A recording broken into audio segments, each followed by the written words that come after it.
They found her at the edge of town, bruised and bleeding, clutching a crumpled letter that promised love. What she got instead was betrayal, violence, and abandonment in a frontier town where women like her disappeared without a trace. The men circling her saw an opportunity. The lonely rancher saw something else entirely. When Daniel Cross stepped between her and the wolves, he asked just one question. "You're coming with me." But Eliza Warren didn't know if she was being rescued or claimed by a different kind of danger. This is the story of two broken people who found salvation in the Arizona dust. Drop a comment with your city. Let's see how far this story travels. The stagecoach door swung open with a violent crack, and Eliza Warren stumbled onto the sun-scorched earth of Redemption, Arizona, barely able to keep her feet beneath her. The impact of landing sent shockwaves of pain through her ribs, each breath a reminder of the brutality she'd endured. Dust billowed around her worn boots, settling into the folds of her torn dress, coating the bruises that decorated her arms like grotesque jewelry. She didn't look up. Couldn't. The shame was too heavy, pressing down on her shoulders with the weight of all her foolish hopes.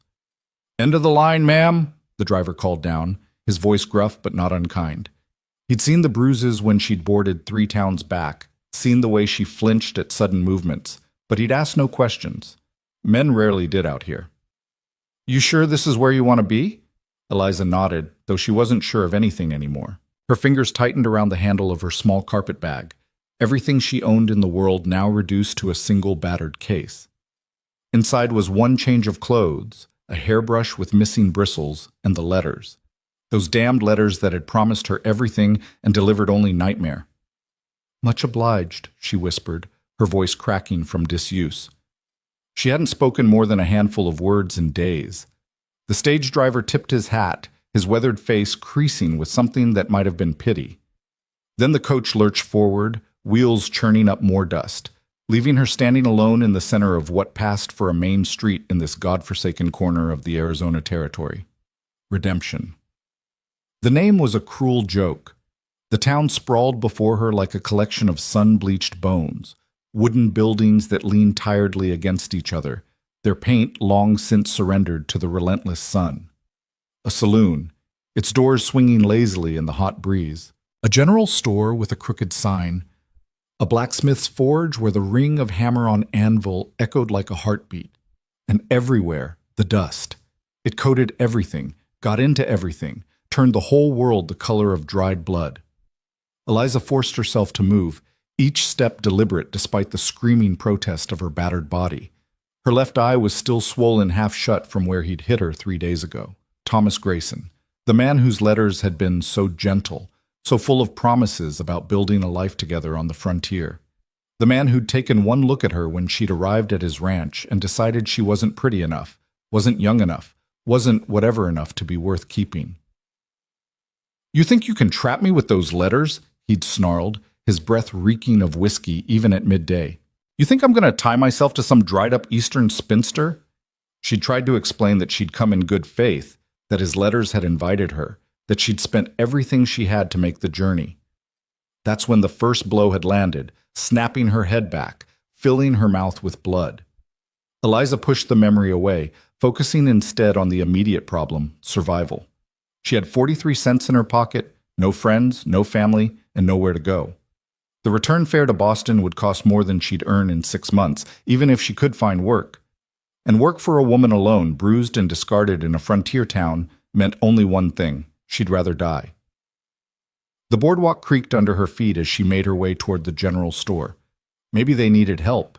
Maybe someone, somewhere in this town, had a shred of Christian charity. Maybe... Well, what do we have here? The voice stopped her cold. Eliza turned slowly, her good eye focusing on the 3 men who'd emerged from the alley beside the saloon. They moved with the lazy confidence of predators who knew they controlled the territory. The one who'd spoken was tall and rangy, with a narrow face and eyes that crawled over her like insects. His companions flanked him, one short and thick-necked, the other young with a cruel twist to his mouth. "I asked you a question, sweetheart." The tall one stepped closer, and Eliza instinctively backed away. "You got a name? You here to work at Miss Della's establishment?" "No," Eliza managed, hating the tremor in her voice. "I'm just passing through." Passing through? The short one laughed, a sound like rocks grinding together. On foot? With a black eye and no horse? Sure you are. Please, Eliza said, clutching her bag tighter. I don't want any trouble. Trouble? The young one grinned, showing tobacco-stained teeth. We ain't trouble, lady. We're hospitality. Name's Jake, and these here are my business partners, Frank and Otis. We're what you might call the welcoming committee for ladies arriving in redemption. Eliza's stomach turned to ice. She'd heard about towns like this, where women without protection were considered fair game, where the law looked the other way if you had the right friends or the right amount of money. I'm meeting someone, she lied desperately. My husband. He'll be here any moment. Frank, the tall one, took another step forward. That's so. Then how come you got off that stage looking like someone used you for boxing practice? What kind of husband lets his wife show up alone and beaten? The observation was like a slap. What kind of husband indeed? The kind that didn't exist. The kind she'd been fool enough to believe in. I fell, Eliza whispered, knowing how pathetic it sounded. You fell. Otis, the short one, nodded sagely. Into someone's fist, looks like. Multiple times. Now see, that tells us you got no husband, no protection, no one who gives a damn whether you live or die. The truth of it hollowed her out. He was right. She was completely, terrifyingly alone. The way we see it, Jake continued, moving to cut off her retreat, you got three choices. You can work for Miss Della. She runs a respectable house, all things considered. You can work for us, which would be less respectable but more profitable. Or? Eliza forced the word past the constriction in her throat. Or you can try to make it on your own. Frank's smile was all teeth, no warmth. But I gotta tell you, sweetheart, women like you don't last long out here without protection. Bad things happen. Accidents, misunderstandings. The desert's got a way of swallowing people up. Eliza felt the tears burning behind her eyes, but she refused to let them fall. She wouldn't give these vultures the satisfaction. I need time to think. Time. Otis laughed again. Sure, honey. You got till sundown. That's when folks start getting thirsty, start looking for entertainment. You better have made a decision by then, or the decision gets made for you. They started to close in, forming a loose circle around her. Eliza's heart hammered against her bruised ribs. This was it. She'd escaped one monster only to be devoured by three more. The irony would have been funny if it wasn't so terrifying. The lady said she needs time. The voice cut through the tension like a blade, low, calm, and carrying the kind of authority that made men pause. Eliza's head snapped toward the source. He stood at the edge of the boardwalk, one boot resting on the lowest step, thumbs hooked casually in his belt. Tall, well over 6 feet, with broad shoulders that strained against a faded blue work shirt. His face was weathered by sun and wind, planes and angles that spoke of hard years and harder choices. Dark hair touched with gray at the temples. Eyes the color of storm clouds, currently fixed on Frank and his companions with the kind of steady regard that rattled men who relied on bluster. But it was his stillness that struck Eliza most. He didn't posture or puff up, didn't reach for the gun that rode low on his hip. He just stood there, radiating a quiet, absolute certainty that made the three predators suddenly look like what they were. Scavengers, not hunters. This ain't your business, Cross, Frank said, but his voice had lost its swagger. I'm making it my business. The man, Cross, didn't raise his voice, didn't need to. You three are going to walk away. Now! The hell we are. Jake tried to sound defiant, but his hand drifted toward his own weapon. We got as much right to talk to her as anyone. More right than some hermit rancher who barely comes to town twice a year. That would be true, Cross acknowledged, if you were actually talking, but you're not. You're threatening. There's a difference. Otis puffed up his chest. We're just explaining how things work around here. Ain't that right, Frank? Frank was smarter than his companions. Eliza could see him calculating, weighing options, trying to determine if Cross was bluffing. You plan on taking on all three of us, Cross? That seems awful ambitious for a man alone. Won't need to take on all three. Cross's expression didn't change. You're the smart one, Frank. You'll walk away. Jake there is stupid enough to try something, which means I'll have to break his arm. Otis will probably run. That sound about right? The casual assessment, delivered without heat or aggression, somehow made it more menacing. Jake bristled, his hand closing around his gun handle. Try it, Cross said softly. Please. Something in his tone, in those storm-gray eyes, stopped Jake cold. This wasn't a man who made idle threats. This was someone who'd done violence before and would do it again without hesitation or regret. Frank made his decision. Come on, boys, let's get a drink. We can check back with the lady later, see if she's had time to think things through. Frank, Jake started to protest. I said let's go. Frank grabbed Jake's arm, pulling him back. Ain't worth it. They retreated toward the saloon, Jake shooting venomous looks over his shoulder, Otis hurrying to keep up.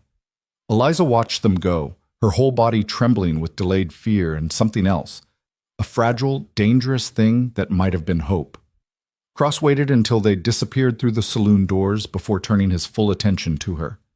Up close, Eliza could see the lines carved deep around his eyes and mouth, the scar that bisected his left eyebrow, the rough calluses on his hands.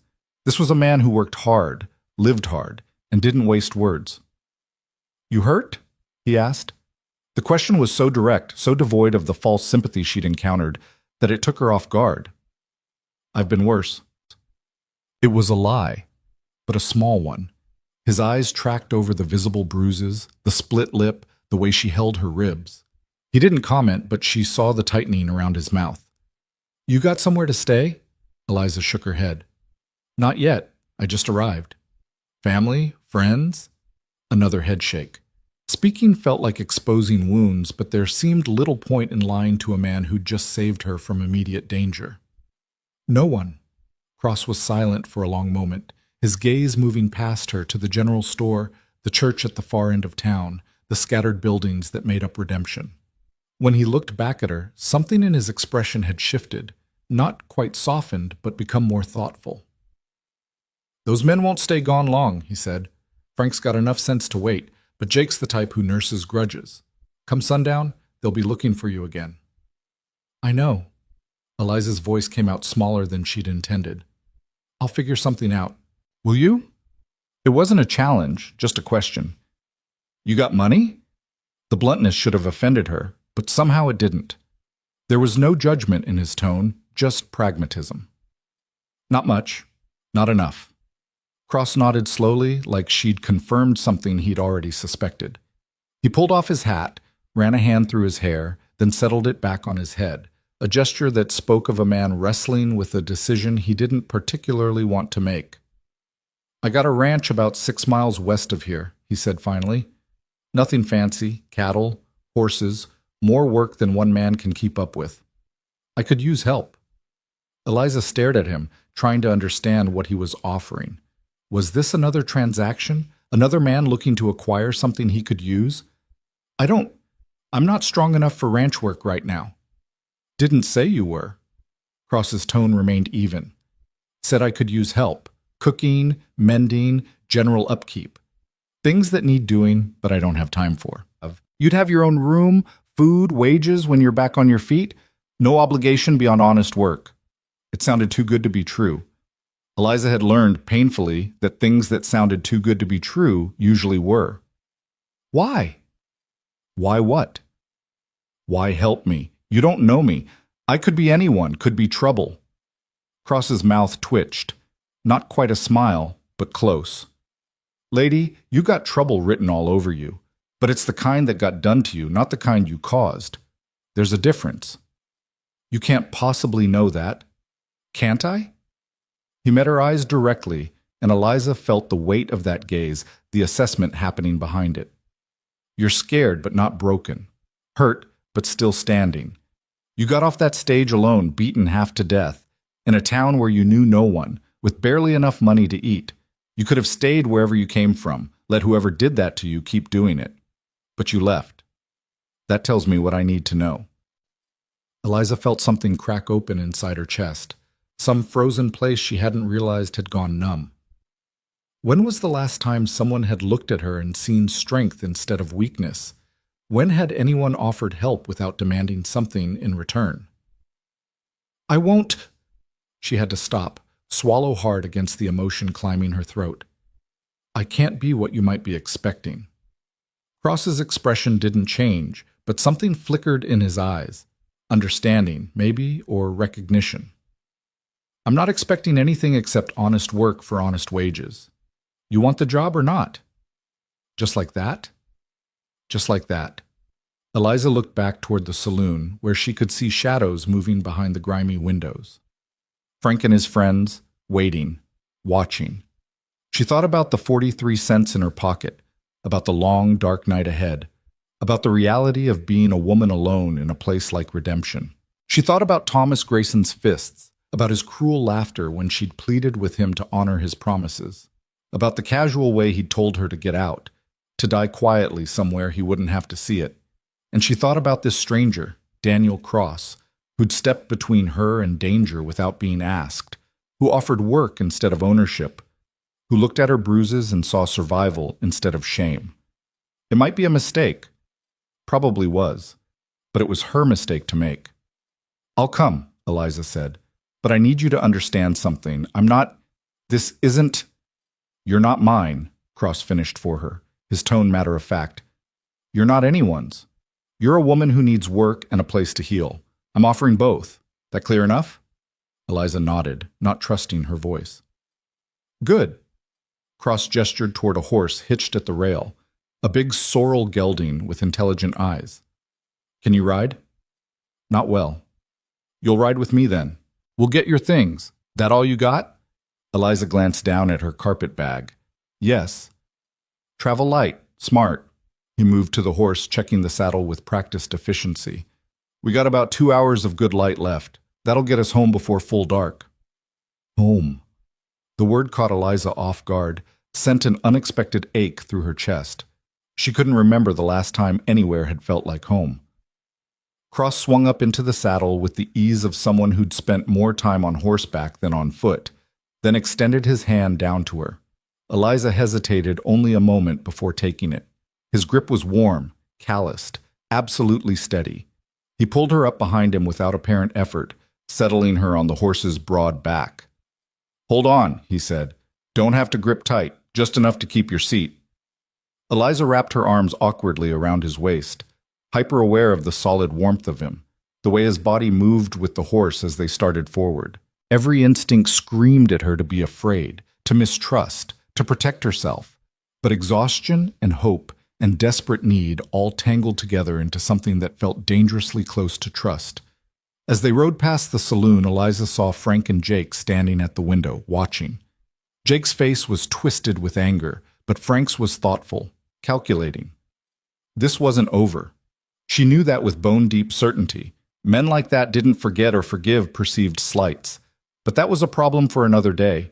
Right now, the horse beneath her moved with a steady rhythm, carrying her away from the town and its immediate dangers. The sun was beginning its descent toward the horizon, painting the desert in shades of gold and amber. The heat was finally breaking, replaced by the first cool whispers of evening. Cross didn't speak as they rode, and Eliza was grateful for the silence. It gave her time to think, to wonder what she'd agreed to prepare herself for whatever came next. The desert opened up around them, vast, harsh, beautiful in its own terrible way. Mountains rose in the distance like ancient sentinels. Saguaro cacti stood with their arms raised toward the sky, and the earth was dotted with scrub brush and the occasional twisted mesquite tree. It was nothing like Boston, with its brick buildings and crowded streets and the constant press of humanity. Nothing like the farm she'd grown up on in Vermont, with its green hills and stone walls and the weight of family expectation. This was something else entirely, a land that demanded everything and promised nothing, that killed the weak and tempered the strong. The thought should have terrified her. Instead, Eliza felt something shift inside her chest, some locked door creaking open. Maybe this was exactly what she needed, a place where the past didn't matter, where she could build something new from the ashes of her foolish dreams. Or maybe she was riding toward another disaster, trusting another man who'd turn out to be a wolf in different clothing. Time would tell. The ranch appeared as the sun touched the horizon, a low-slung house of weathered wood and stone built into the side of a small rise. Corrals stretched out to one side, currently empty. A barn stood at a distance, its door hanging slightly crooked. Chickens pecked in a fenced yard. A windmill turned lazily in the evening breeze, creaking with each rotation. It wasn't much, but it was clean, well-maintained in a practical sort of way, and blessedly isolated. The nearest neighbor was probably miles away.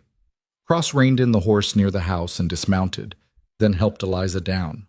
Her legs wobbled when her feet hit the ground. Too many hours traveling, too much pain, too many emotions she'd been holding at bay. Easy, Cross said, his hand steadying her elbow. When's the last time you ate? Eliza had to think about it. Yesterday morning. Maybe. He made a sound low in his throat that might have been disapproval. Come on. Food first, then I'll show you where you'll sleep. The house was simple but solid. One main room that served as kitchen and living area, two smaller rooms branching off. The furniture was rough-hewn but sturdy. A stone fireplace dominated one wall. The whole place had the slightly neglected air of a home occupied by someone who spent more time working than living. Cross moved to the kitchen area with the efficiency of someone used to taking care of himself. He stirred up the fire in the cook stove, set a pot of what looked like stew to warm, sliced bread that was only slightly stale. Sit, he said, gesturing to the table. Eliza sat, watching him work. There was something mesmerizing about his movements, economical, sure, without wasted motion. This was a man comfortable in his space, his body, his choices. When he set the bowl of stew in front of her, the smell alone nearly made her weep. She hadn't realized how hungry she was until food appeared before her. She tried to eat slowly, maintain some dignity, but her body had other ideas. She shoveled the stew into her mouth, barely tasting it, just needing the sustenance, the warmth, the proof that she was still alive and this wasn't some fever dream. Cross sat across from her with his own bowl, eating in the same silent, methodical way he did everything else. He didn't watch her, didn't comment on her desperation, just ate his own meal and let her have the privacy of her hunger. When Eliza finally pushed back the empty bowl, she felt almost human again. The food sat warm in her belly, grounding her, giving her strength to face whatever came next. Thank you, she said quietly. Cross nodded, gathering the bowls. There's more if you want it. I'm fine. More than fine. He pumped water into a basin, began washing the dishes. Eliza started to rise, to help, but he waved her back down. You need rest more than I need help with dishes. You said you needed help. I should... Tomorrow. Cross's tone left no room for argument. Tonight you eat, sleep, heal. Work starts tomorrow. Eliza settled back into her chair, too tired to fight. Where will I sleep? Second room on the left. Used to be storage, but I cleaned it out yesterday. There's a bed, a bureau, a chair. Nothing fancy, but it's private. Door's got a lock. The last detail made Eliza's throat tighten. He'd thought of that.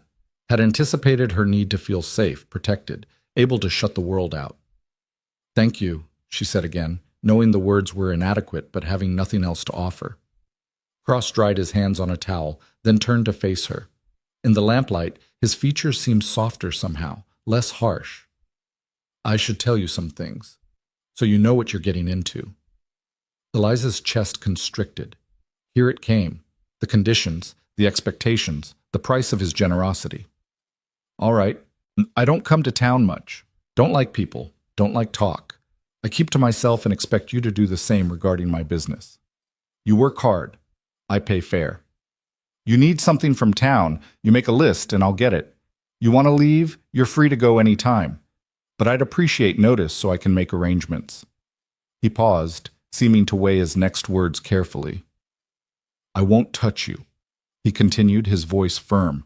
Won't expect anything from you beyond the work we agree on. Your room is yours. Your person is yours. I'm offering employment, nothing more. That understood? Eliza stared at him, searching his weathered face for signs of deception, for the crack in the facade that would reveal the truth beneath. But all she saw was tired sincerity and a bone-deep weariness that matched her own. Why? She asked again, because she needed to understand. Why do this for a stranger? Cross was quiet for a long moment. When he finally spoke, his voice was low, rough, with something that might have been old pain. Because once, someone needed help and didn't get it. And I've regretted it every day since. The admission hung in the air between them, raw, honest, painful. Eliza understood then that she wasn't the only one carrying scars. Whatever Daniel Cross's story was, it had marked him as surely as Thomas Grayson's fists had marked her. "I'll work hard," she promised. "I'll earn my keep." "I know you will." Cross picked up a lamp. "Come on, I'll show you your room." The room was small but clean, just as he'd described. A narrow bed with a worn quilt, a simple bureau, a chair by the window, and yes, a lock on the door. Eliza set her carpet bag on the bureau, then turned to find Cross still standing in the doorway, the lamplight casting his shadow long across the floor. "Morning comes early," he said. "I'll wake you at first light. We'll talk about what needs doing over breakfast. I'll be ready." He nodded, started to leave, then paused. "Eliza?" It was the first time he'd used her name. She wasn't sure she'd even told him what it was. Maybe the stage driver had, or maybe he'd just heard her thinking it. "Yes?" "You're safe here. Whatever you're running from, whatever happened before, it doesn't follow you through that door. My word on it." Eliza felt the tears she'd been holding back since stepping off that stage finally spill over. She turned away quickly, not wanting him to see, but his voice stopped her. "It's all right to cry," Cross said gently. "The desert's good at keeping secrets." Then he was gone, pulling the door closed behind him, leaving her alone in the lamplight with her tears and her terror and the first fragile threads of something that might, eventually, become peace. Eliza sank onto the bed, her whole body shaking with silent sobs. She cried for the girl she'd been, who'd believed in pretty letters and promises. She cried for the woman she'd become, beaten and discarded like trash. She cried for all the years of loneliness that had driven her west, for the desperate hope that had sustained her through the journey, for the brutal crushing of that hope. But beneath the grief, something else was stirring, something harder, fiercer. She'd survived Thomas Grayson. She'd survived Frank and his predators. She'd found, against all odds, a place to rest and a person willing to offer help without demanding her soul in payment. Tomorrow she would work, would prove herself, would begin building whatever came next from the broken pieces of what came before. Tonight, she would simply survive. Eliza stood, moved to the window. The desert stretched out under the rising moon, silver and shadow, beautiful and deadly. Somewhere out there her past waited. Thomas Grayson in his ranch house, Frank and his friends in their saloon, all the violence and cruelty that had brought her to this moment. But in here, behind this locked door, she was safe. For now, that was enough. She undressed carefully, wincing at each movement, cataloging the damage to her body. The bruises would fade. The cuts would heal. The fear would take longer, but even that would eventually recede. She slipped into the bed, pulling the worn quilt up to her chin. The mattress was lumpy but clean, the pillow soft enough. Through the walls she could hear the faint sounds of Cross moving around, the creak of floorboards, the clink of metal, the small, domestic noises of a man settling in for the night. The sounds should have frightened her. Instead, they were oddly comforting. Proof that she wasn't alone, that another human being existed in this isolated place, that the world held more than just violence and abandonment.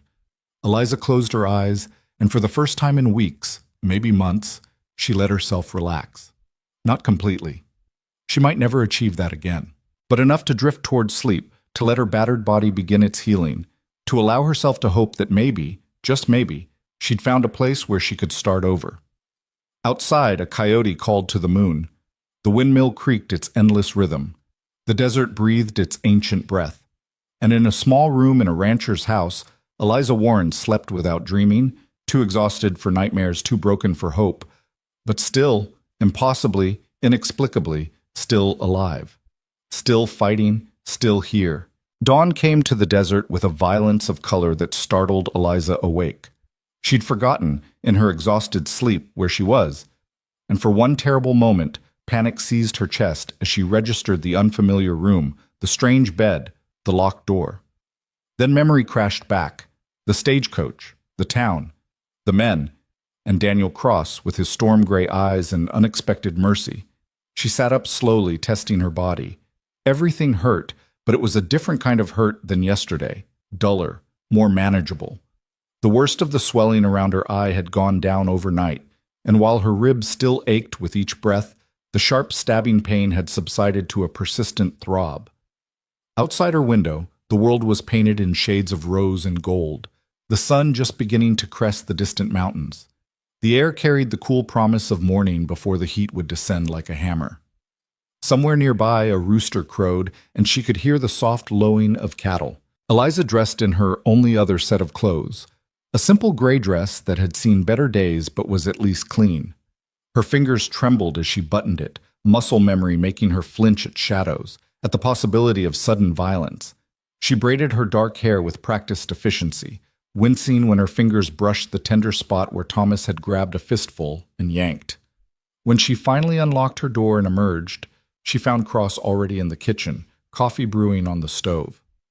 He looked up as she entered, his expression unreadable in the early light. "Morning," he said simply. "Coffee's almost ready. You take it black or with sugar?" "Black is fine." Eliza's voice came out rough from sleep and disuse. She cleared her throat. "Thank you." Cross poured 2 cups, handed her one, then returned to the eggs he was scrambling in a cast-iron skillet. The domestic normalcy of the scene was almost surreal, this quiet man cooking breakfast in the growing light, the comfortable silence broken only by the sizzle of eggs and the occasional pop from the stove.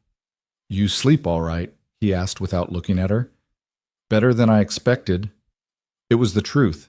She'd half-anticipated nightmares, but exhaustion had granted her the mercy of blank, dreamless sleep. "Good." Cross divided the eggs onto 2 plates, added some bacon that had been keeping warm, and set 1 plate in front of her. "Eat up, we've got work to discuss." Eliza ate, savoring each bite. The food was simple but well prepared, and she realized with some surprise that Cross was a competent cook. Not fancy, but functional. The kind of cooking that came from years of feeding himself without complaint. When they'd both finished, Cross refilled their coffee cups and leaned back in his chair, studying her with that same careful assessment she'd seen yesterday. It should have made her uncomfortable, but there was nothing predatory in his gaze, just evaluation, like a man considering how best to use a new tool. "I wasn't lying about needing help," he said finally. "Place has gone to hell since I've been running it alone. Chickens need tending, gardens more weeds than vegetables at this point. House needs cleaning, mending needs doing. I can pay you $1 a day plus room and board once you're working full capacity. Half that while you're still healing." $1 a day was generous, more than most women could expect for domestic work. Eliza felt something loosen in her chest. "That's more than fair." "Fair is fair. You work hard, you earn it." Cross took a sip of coffee, his eyes never leaving her face. "But I need to know if you're up for it. Need honest answer, not what you think I want to hear." Eliza considered the question seriously. Her body was battered, but not broken. She'd worked through worse: childhood illnesses, harsh winters on her family's farm, the grinding exhaustion of years as a seamstress in Boston's garment district. Pain was something she knew how to manage. "I can work," she said. "Maybe not full capacity today, but I can start. Show me what needs doing." Something that might have been approval flickered across Cross's weathered features. "All right then, we'll start easy, build up. Today you handle the chickens, feeding, collecting eggs. There's a garden plot behind the house that needs weeding if you're up for it. Inside work can wait till you're steadier on your feet." "I can do that." "Figured you could." Cross stood, gathering their plates. "One more thing. You see anyone coming up the road? Anyone at all? You come get me immediately. Don't answer the door, don't go out to greet them, just find me. Understood?" The seriousness in his tone made Eliza's stomach clench. "You think they'll come here? Frank and the others?" "Frank's got enough sense to leave well enough alone, probably, but Jake's the type who doesn't like being embarrassed. And word travels fast in small towns. People will talk about me bringing you here." Cross met her eyes directly. "I can handle whatever comes, but I need to know it's coming. So you see anyone? You tell me." Eliza nodded, her mouth suddenly dry. She'd hoped that leaving redemption meant leaving the threat behind, but of course it didn't work that way. Men like Jake didn't forget or forgive, and a woman under another man's protection was still a target, just a more complicated one. "I'll be careful," she promised. "See that you are." Cross pulled on his hat, the gesture signaling the end of the conversation. I'll be working the north pasture most of the day, fixing fence. You need me? Ring the bell by the door. I'll hear it." Then he was gone, striding out into the brightening morning with the purposeful gait of a man who knew exactly what needed doing and how to do it. Eliza watched him go, this stranger who'd become her unlikely refuge, and wondered again what circumstances had shaped him into the kind of man who'd step between a woman and danger without demanding payment. She pushed the question aside and got to work. The chickens proved easier than expected, 15 hens and 1 rooster who regarded her with suspicious eyes but didn't put up much fuss when she scattered their feed and refilled their water. The eggs were warm in her hands as she collected them, 12 in total, and she felt an absurd pride in this small accomplishment. The garden was harder. Kneeling sent sharp pains through her bruised knees, and bending aggravated her ribs, but Eliza worked through it with grim determination. The weeds came up easily enough in the soft earth, and beneath the tangle of unwanted growth she found tomato plants struggling toward the sun, beans climbing their supports, squash vines spreading with wild abandon. Someone had planted this garden with care, had tended it once, but that had been weeks ago, maybe months. Now it was half wild, reclaiming itself. Eliza worked methodically, pulling weeds, checking plants, her hands remembering the rhythm of farm work from her childhood. The sun climbed higher, the heat building. Sweat ran down her back, stinging in the cuts and scrapes. Her hands began to blister despite years of calluses. But there was something almost meditative about the work, something that quieted the chaos in her mind and let her focus on simple, immediate tasks. She was so absorbed that she didn't hear the rider approaching until the horse was nearly at the house. Eliza's head snapped up, her heart immediately racing. A man sat astride a paint horse, watching her with open curiosity. He was younger than Cross, maybe 30, with a friendly face and laugh lines around his eyes. He wore a deputy's badge pinned to his vest. "Afternoon, ma'am," he called out, tipping his hat.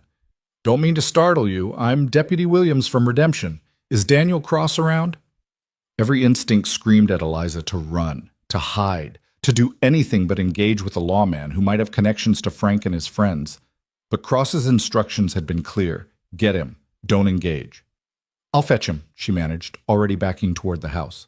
"Wait here, please." She didn't wait for a response, just turned and ran, or tried to, her battered body protesting the sudden movement. The bell by the door was an old farm bell, and when she yanked the rope, it clanged loud enough to wake the dead. Cross appeared within minutes, emerging from the direction of the north pasture at a ground-eating lope. He took in the scene at a glance, the deputy, Eliza's obvious distress, and his expression hardened into something flat and dangerous. "Williams?" he said, his tone neutral but carrying an edge. "This official business?" The deputy's friendly demeanor dimmed slightly at Cross's cold reception. "Official enough.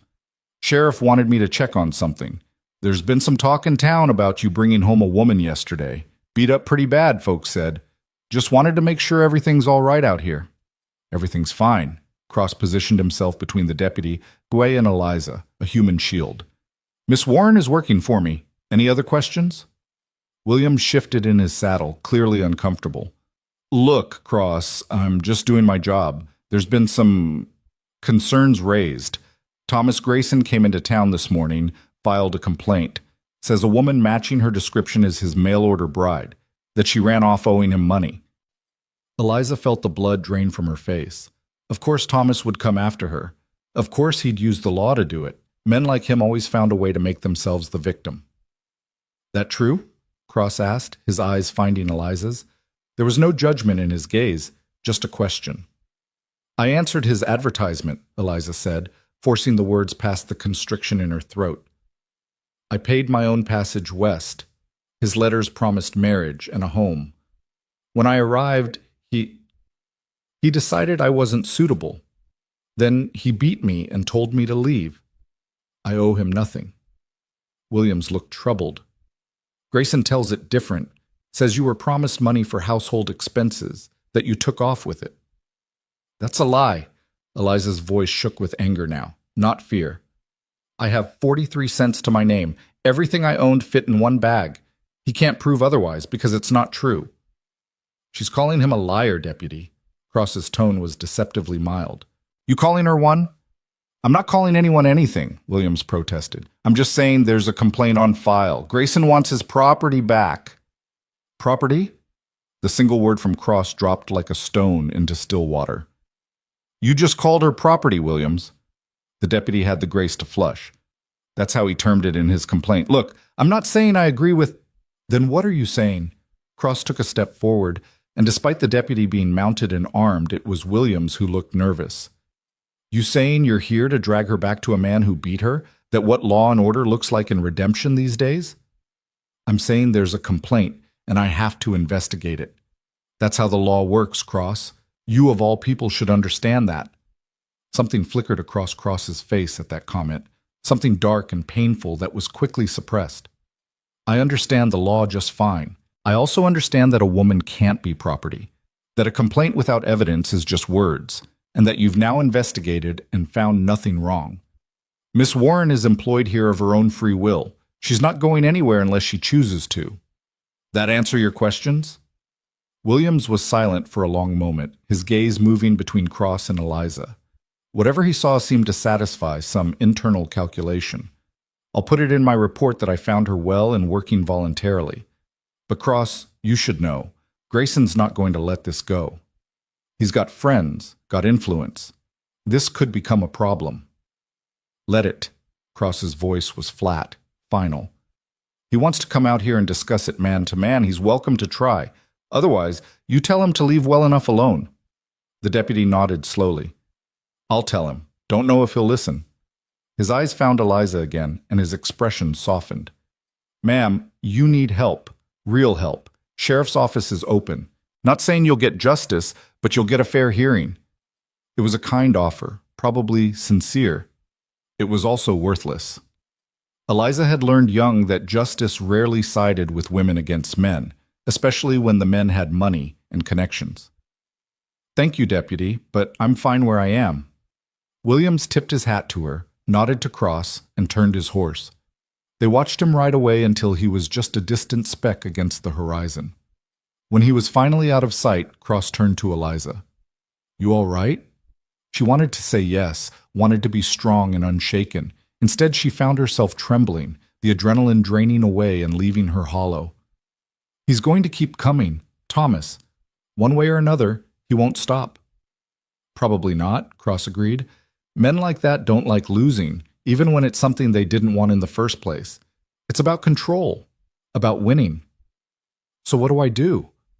Cross was quiet for a moment, his eyes on the distant mountains. When he spoke, his voice carried a weight of experience, of hard lessons learned. You stand your ground. You don't run again, because running just proves your prey. You stay, you work, you build something here. And if he comes...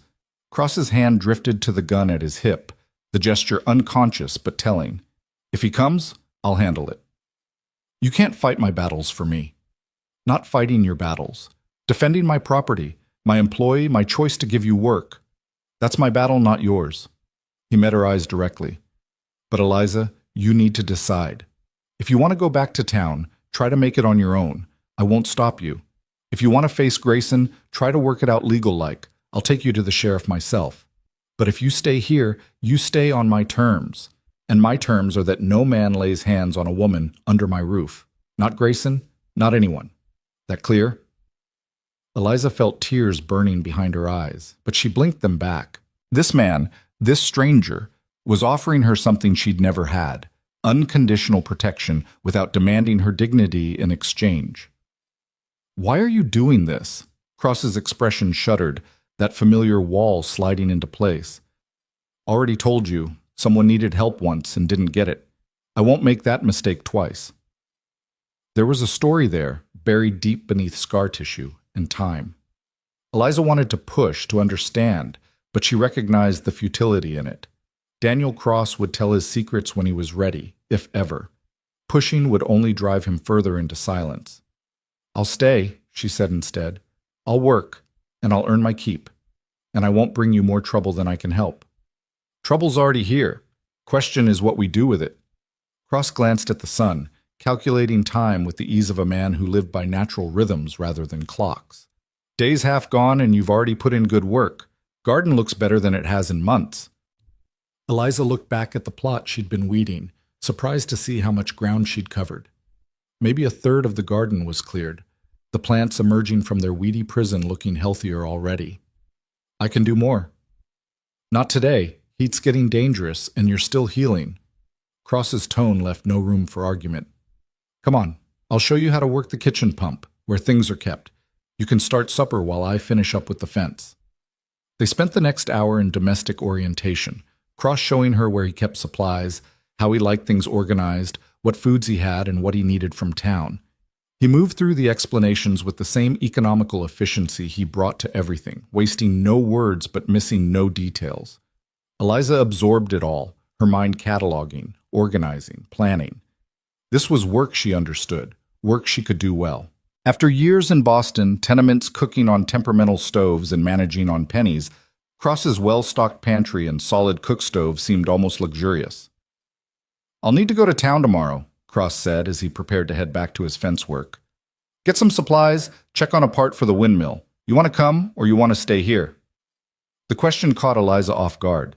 She'd assumed he'd want her hidden, kept away from prying eyes and wagging tongues. Which would you prefer? Not about what I prefer, about what you're comfortable with. Cross pulled his hat down against the sun. You come, you'll face talk. People staring, whispers, maybe worse if Frank or his boys are around. You stay, you're alone out here for a few hours. Both got risks. Eliza considered. The thought of facing Redemption's judgment made her stomach turn. But hiding felt like cowardice, like admitting shame for things that weren't her fault. I'll come. Better to face it now than have it build up. Cross nodded, unsurprised. Figured you'd say that. We'll leave early. Be back before afternoon heat. Stay close to me in town. Don't engage with anyone if you can help it. Someone gives you trouble, you walk away. I'll handle it. You can't fight the whole town. Won't have to. Most folks are decent enough, just nosy. It's only a few who'll cause actual problems. He paused at the door, his hand on the frame. Eliza, what Williams said earlier about me understanding the law, you wonder about that?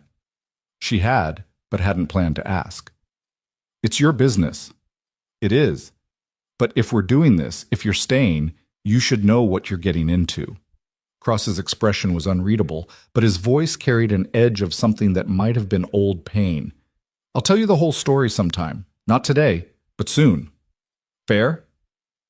Fair, Eliza agreed, though curiosity burned through her. Cross left her then, returning to his work. Eliza watched him go, this complicated man who offered protection and demanded honesty, who kept his own secrets while asking her to trust him.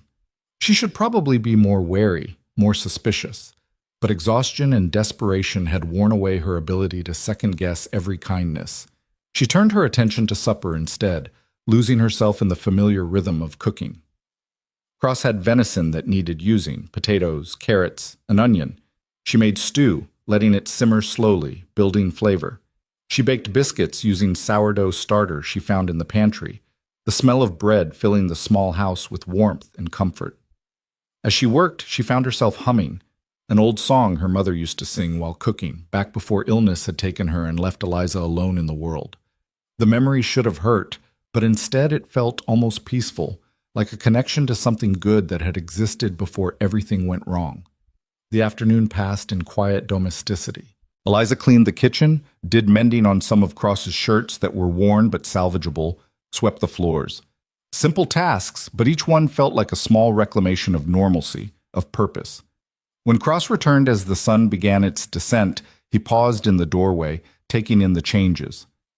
The house was cleaner, more organized. The smell of cooking filled the air. Eliza had set the table with care, had put wildflowers in a jar as a centerpiece. "Smells good," he said simply, but she saw the appreciation in his eyes, not just for the food, but for the effort, the care, the small touches that transformed a house into something almost like a home. They ate in companionable silence, the day's work leaving them both tired but satisfied. When the meal was done, Cross helped clean up. He washed, she dried, the rhythm as natural as if they'd been doing it for years instead of one day. "You did good work today," Cross said as he hung up the dish towel. "Garden's coming back to life, house looks better, food's the best I've had in months. You keep this up, you'll earn every penny I'm paying you." The praise, simple and sincere, warmed something inside Eliza that had been cold for a very long time. "Thank you for the work, for the chance, for everything." Cross nodded, clearly uncomfortable with gratitude. "Just paying fair for fair work. Nothing to thank me for." But they both knew it was more than that. It was sanctuary, safety, a second chance when she'd thought all her chances were used up. That night, lying in her small room with the door locked and the desert wind sighing against the window, Eliza felt something shift inside her chest. The fear was still there, probably always would be. But alongside it now was something else. Determination.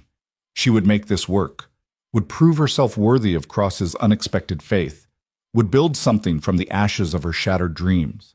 Outside, a coyote called to the moon, wild and free and unashamed of its existence.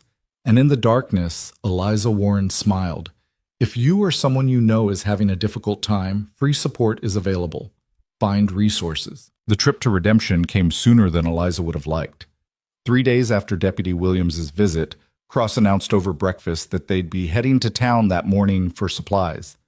Eliza's hands had tightened around her coffee cup, but she'd simply nodded and finished her meal in silence. Now, riding behind Cross on the big sorrel gelding as the sun climbed toward its merciless zenith, she felt her anxiety building with each mile that brought them closer to town. Her body had healed considerably in those 3 days. The swelling gone, the worst bruises fading to yellowish green, her ribs no longer screaming with every breath. But the visible marks of violence still decorated her skin, and she knew exactly what people would see when they looked at her. A woman who'd been used and discarded, a cautionary tale, an object of pity or scorn depending on their disposition. "You're thinking too loud," Cross said without turning around. "I can feel you tensing up." Eliza forced herself to relax her grip on his waist. "Just preparing myself." "For what? A few nosy shopkeepers and some gossip you'll never hear?" Cross's tone was matter-of-fact. "Let them talk. Words can't hurt you unless you give them power." Easy for him to say. He was a man, self-sufficient, respected even in his isolation. She was the mail-order bride who'd arrived beaten. The woman living alone with a bachelor rancher. The scandal that would fuel months of speculation over quilting circles and church socials.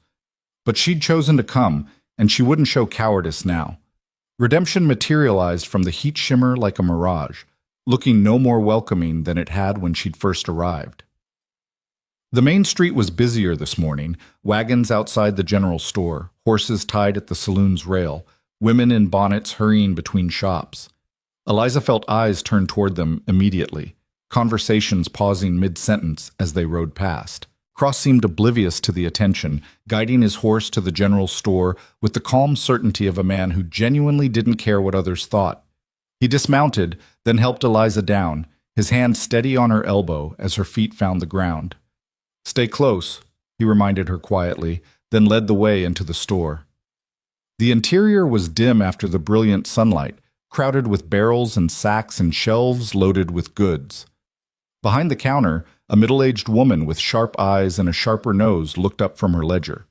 Her gaze went immediately to Eliza, cataloging every visible bruise, every sign of her recent ordeal. "Mr. Cross?" the woman said, her tone carefully neutral. "Back sooner than usual." "Mrs. Henderson." Cross touched the brim of his hat. "Need some supplies. Got a list." He produced a piece of paper, and Mrs. Henderson took it with the kind of exaggerated care that suggested she was buying time to study Eliza more thoroughly. Eliza forced herself to meet the woman's eyes, to not look away or show shame for things that weren't her doing. "This is quite a list," Mrs. Henderson said finally. "Feeding more than just yourself these days?" "That's right." Cross's tone remained even, offering no explanation or justification. Mrs. Henderson's mouth pinched, but she was too good a businesswoman to let moral judgment interfere with a sale. "I'll get these items together. We'll take about 20 minutes. You're welcome to wait, or you can come back." "We'll wait." Cross gestured to a bench near the window. "Come on, Eliza." The use of her name, casual and public, was clearly deliberate. Cross was making a statement. This woman has a name. She's not a secret. She's not something to be hidden. Eliza felt a rush of gratitude mixed with trepidation as she followed him to the bench. They'd been sitting maybe 5 minutes when the door opened and Frank walked in, followed by his two companions. Eliza's heart lurched, but Cross didn't even tense. He just sat there, calm as still water, watching the three men with the same mild interest he might give to clouds passing overhead. Frank saw them immediately. His eyes narrowed, and he ambled over with the lazy confidence of a man on his own territory. "Well now, look who decided to come back to town. How you doing, sweetheart? Cross treating you right?" "Don't talk to her," Cross said quietly. "Talk to me if you got something to say." "Touchy." Frank grinned, but there was no humor in it. "I'm just being neighborly, making sure our new resident is settling in all right. Ain't that what decent folks do?" "Decent folks mind their own business." Jake stepped forward, his hand resting on his gun. He'd been nursing his grudge. Eliza could see it in his eyes, the anger at being backed down, the need to reassert dominance. "You got a lot of nerve, Cross. Coming into town, flaunting your whore like she's respectable." The word hung in the air like poison. Eliza felt it strike her chest, felt the old shame trying to take root. But before she could react, Cross was on his feet, moving with a speed that belied his size. He didn't draw his gun, didn't even raise his voice. He simply stepped into Jake's space, close enough that the younger man had to crane his neck to maintain eye contact. "Apologize," Cross said softly. "Right now." Jake's bravado faltered. Up close, faced with Cross's absolute certainty and controlled violence, he looked suddenly young and scared. "I didn't mean—" "Apologize to the lady, not to me."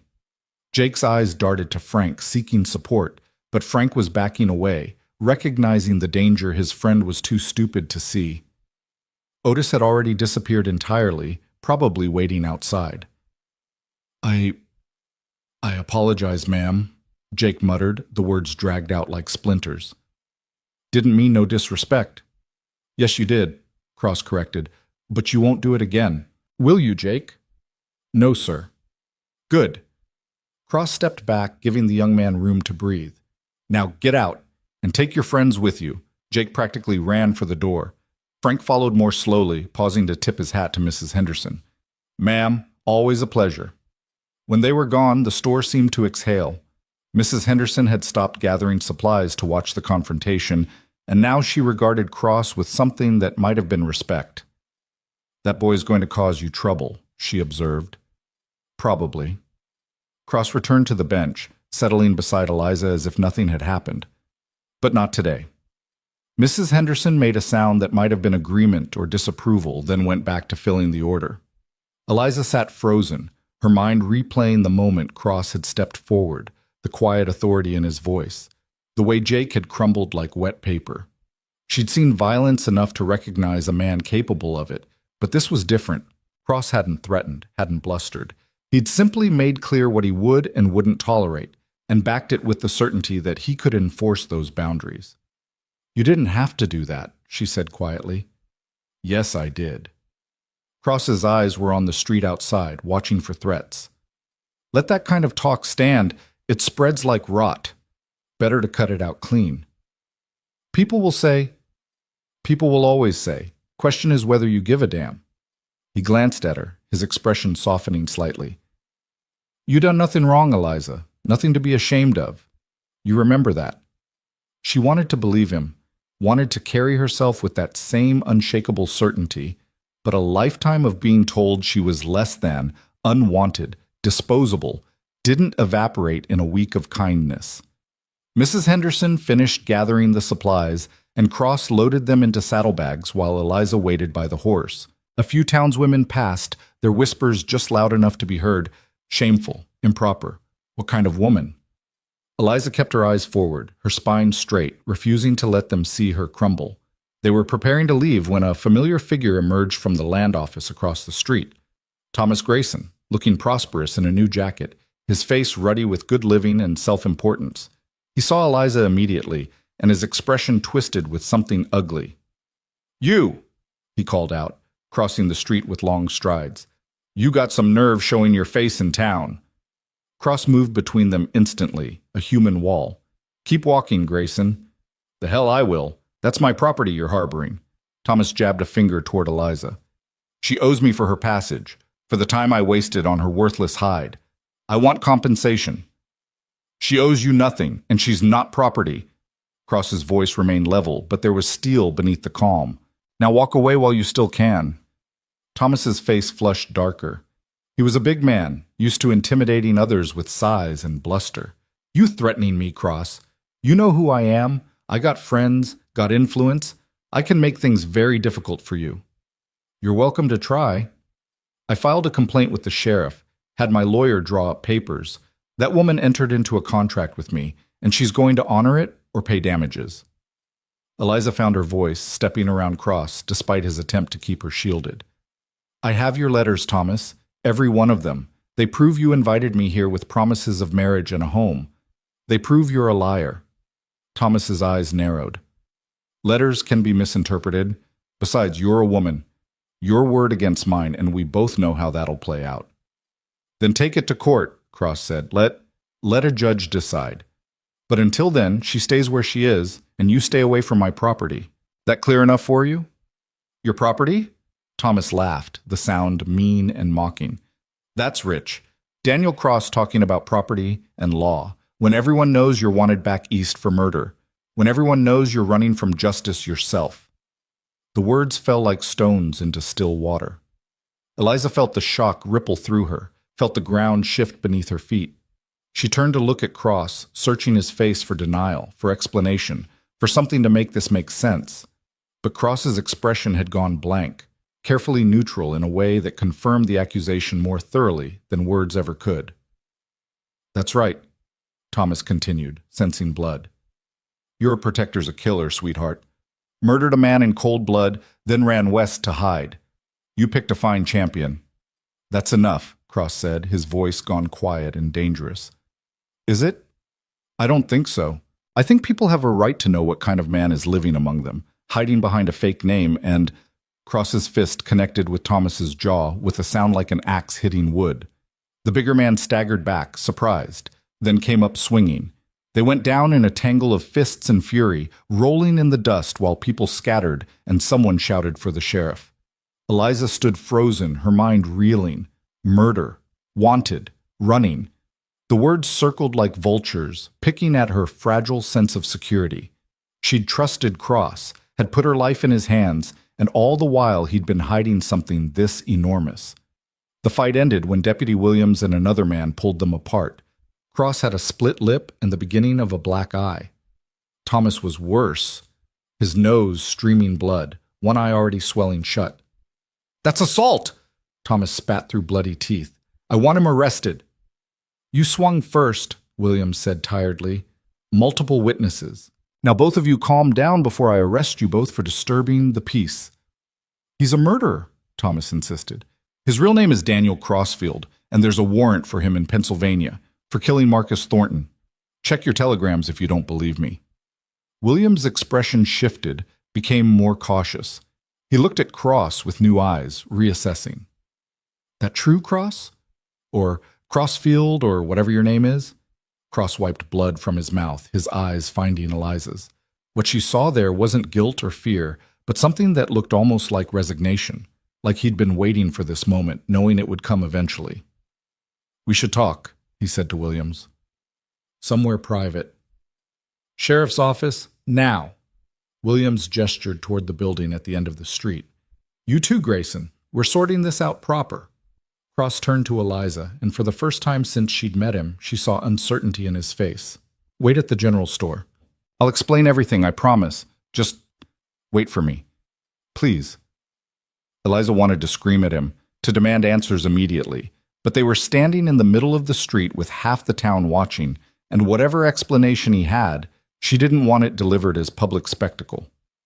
I'll wait, she said, her voice hollow. But you will explain. Everything. I will, I swear it. Then Williams was leading him away, Thomas following with vindictive satisfaction written across his battered face. Eliza stood in the street, dust settling around her, aware of the stares and whispers growing louder now that the drama had a new act. Mrs. Henderson appeared at her elbow, surprisingly gentle. Come inside, dear. No sense standing out here feeding the gossip mill. Eliza let herself be led back into the store, grateful for the dim coolness, the relative privacy, Mrs.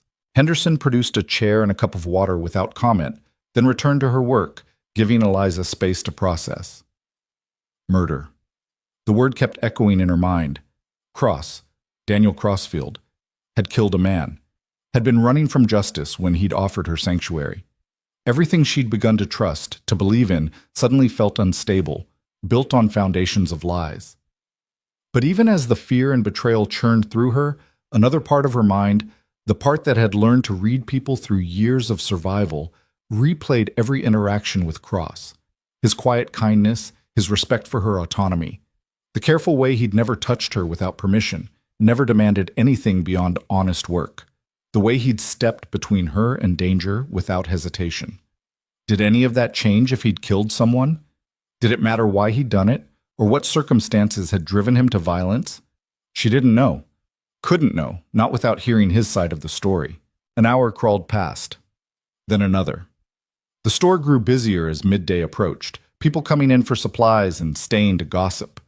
Eliza caught fragments of conversation, speculation about Cross's past, debate about whether Thomas's accusations were true, wagers on what the sheriff would do. Some voices were sympathetic to Cross, others eager to see him dragged back east for trial. Finally, as the sun reached its peak, Cross emerged from the sheriff's office. He was alone, moving with his usual steady gait, though his face was darker with fresh bruises. He spotted Eliza through the store window and made his way inside. "We need to talk," he said without preamble. "Not here. Back at the ranch." Eliza stood, her legs unsteady. "What happened? Are you under arrest?" "No. Williams telegraphed the Pennsylvania authorities. Turns out the warrant's been withdrawn. But there's still a story that needs telling, and you deserve to hear it." His eyes met hers, and she saw raw honesty there, painful and unflinching. "I should have told you before. That's on me. But I'm telling you now, if you'll listen." Mrs. Henderson cleared her throat. "Your supplies are loaded on your horse, Mr. Cross. Already settled the account." "Thank you, ma'am." Cross touched his hat to her, then offered his arm to Eliza. "Come on, let's go home." The ride back was silent. Tension stretched taut between them. Eliza's mind churned with questions, scenarios, fears. By the time they reached the ranch, her nerves were worn raw. Cross helped her down, then spent a few minutes tending the horse, his movements deliberate and slow. Buying time, Eliza realized, or maybe just gathering himself for whatever confession he was about to make. When he finally joined her on the porch, he looked older somehow, worn down by the weight of secrets finally coming to light. "I'll make coffee," he said. "Then I'll tell you everything. Fair?" Eliza nodded, following him inside. The house felt different now, colored by revelation, by the understanding that she'd been living with a stranger wearing a familiar face. They settled at the table with steaming cups, and for a long moment, Cross just stared into his coffee, as if reading his past in the dark liquid. When he finally spoke, his voice was low, rough with old pain. "My real name is Daniel Crossfield. I was born in Pennsylvania, worked as a foreman in Marcus Thornton's steel mill. Married a woman named Sarah when I was 23. She was..." He paused, swallowed hard. "She was everything good in my life. Kind, gentle, full of light. We were happy, really happy." Eliza waited, her hands wrapped around her coffee cup, anchoring herself against whatever was coming. Thornton was rich, powerful, owned half the town, including the law. He was also a predator, liked young women, vulnerable women, had a reputation for it, but nobody dared speak against him. Cross's jaw tightened, old fury bleeding through. Sarah worked in his household, keeping books, managing staff. I didn't want her there, but the money was good, and we were saving for our own place. I thought she'd be safe enough. Eliza felt her stomach drop, already knowing where this story led. One night she came home late, her dress torn, bruises on her arms. She wouldn't talk about it, wouldn't tell me what happened, just cried and scrubbed herself raw in the bath. Cross's hands tightened around his cup, knuckles white. Took me 2 days to get the truth. Thornton had cornered her in his study, forced himself on her. Told her if she spoke a word about it, he'd see us both destroyed. "Oh God," Eliza whispered. "I went to the sheriff. to the mayor, to everyone who was supposed to uphold justice. They all said the same thing. Thornton was too important, too powerful. It was my word against his, and even if it was true, boys will be boys, men have needs. They actually said that. Men have needs. Cross's voice broke slightly. Sarah never recovered. The light went out of her. 3 months later, she walked into the river and didn't come back out. Tears burned in Eliza's eyes. She knew that kind of violation, that soul-deep wound. She'd seen it reflected in her own mirror often enough. They ruled it an accident, wouldn't even acknowledge what Thornton had done, what his crime had cost. So I took justice into my own hands. Cross met Eliza's eyes directly. I went to Thornton's house at night, called him out man to man, told him exactly why I was there, what I was going to do. He laughed, said I was nobody, that nobody would believe me, that nobody would care, so I shot him, center of the chest, watched him fall. Then I ran. The confession hung in the air between them, raw and terrible, and somehow inevitable. I spent 5 years running, hiding, changing my name, eventually ended up here, figured the frontier was far enough from Pennsylvania that I could build something new. Cross's expression was bleak. But you can't outrun guilt, Eliza. You can't murder a man, even a man who deserves it, and come out clean on the other side. I've lived with that weight every day since. Eliza processed this slowly, fitting pieces together. Williams said the warrant was withdrawn.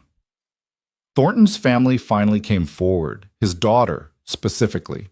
Turns out Sarah wasn't the first woman he'd violated, just one of many. His daughter found evidence, letters, journals, testimony from servants. She went to the authorities, forced them to reopen cases, expose what her father really was. Once the truth came out, they realized I'd killed a monster, not a pillar of the community. Warrant was officially withdrawn 6 months ago, but I never knew. Been hiding for nothing. Not for nothing, Eliza said softly. You couldn't have known. Maybe, maybe not. Cross rubbed his face wearily. Point is, you deserve to know before you agreed to stay here. Before you put your trust in me. I'm not a good man, Eliza. I'm a killer. That's the truth of it. Eliza was quiet for a long time, turning everything over in her mind. She thought about Thomas Grayson's fists, about the bruises he'd left, about the casual cruelty he'd shown. She thought about the men in Redemption who'd circled her like wolves, who saw her as prey instead of person. She thought about a system that protected wealth and power over justice and mercy. And she thought about Daniel Cross stepping between her and danger, offering sanctuary without conditions, defending her honor when no one else would. You loved your wife, she said finally, more than life. And when she was violated, when she was destroyed by a powerful man's cruelty, the law did nothing. Nothing that mattered. So you did the only thing left to you. You made him answer for it. Cross's expression was cautious, uncertain where she was going with this. That's one way to put it. It's the truth of it. Eliza leaned forward, her voice steady despite the emotion churning through her. Daniel, I'm not going to judge you for killing a man who raped your wife and drove her to suicide. I'm not going to condemn you for demanding justice when the law refused to provide it. If that makes me complicit in murder, then so be it. You don't understand what you're saying. Don't I? Eliza's laugh was bitter. I came west because a man wrote me pretty letters, then beat me bloody when I didn't meet his expectations. I've been propositioned, threatened, called a whore in the middle of the street.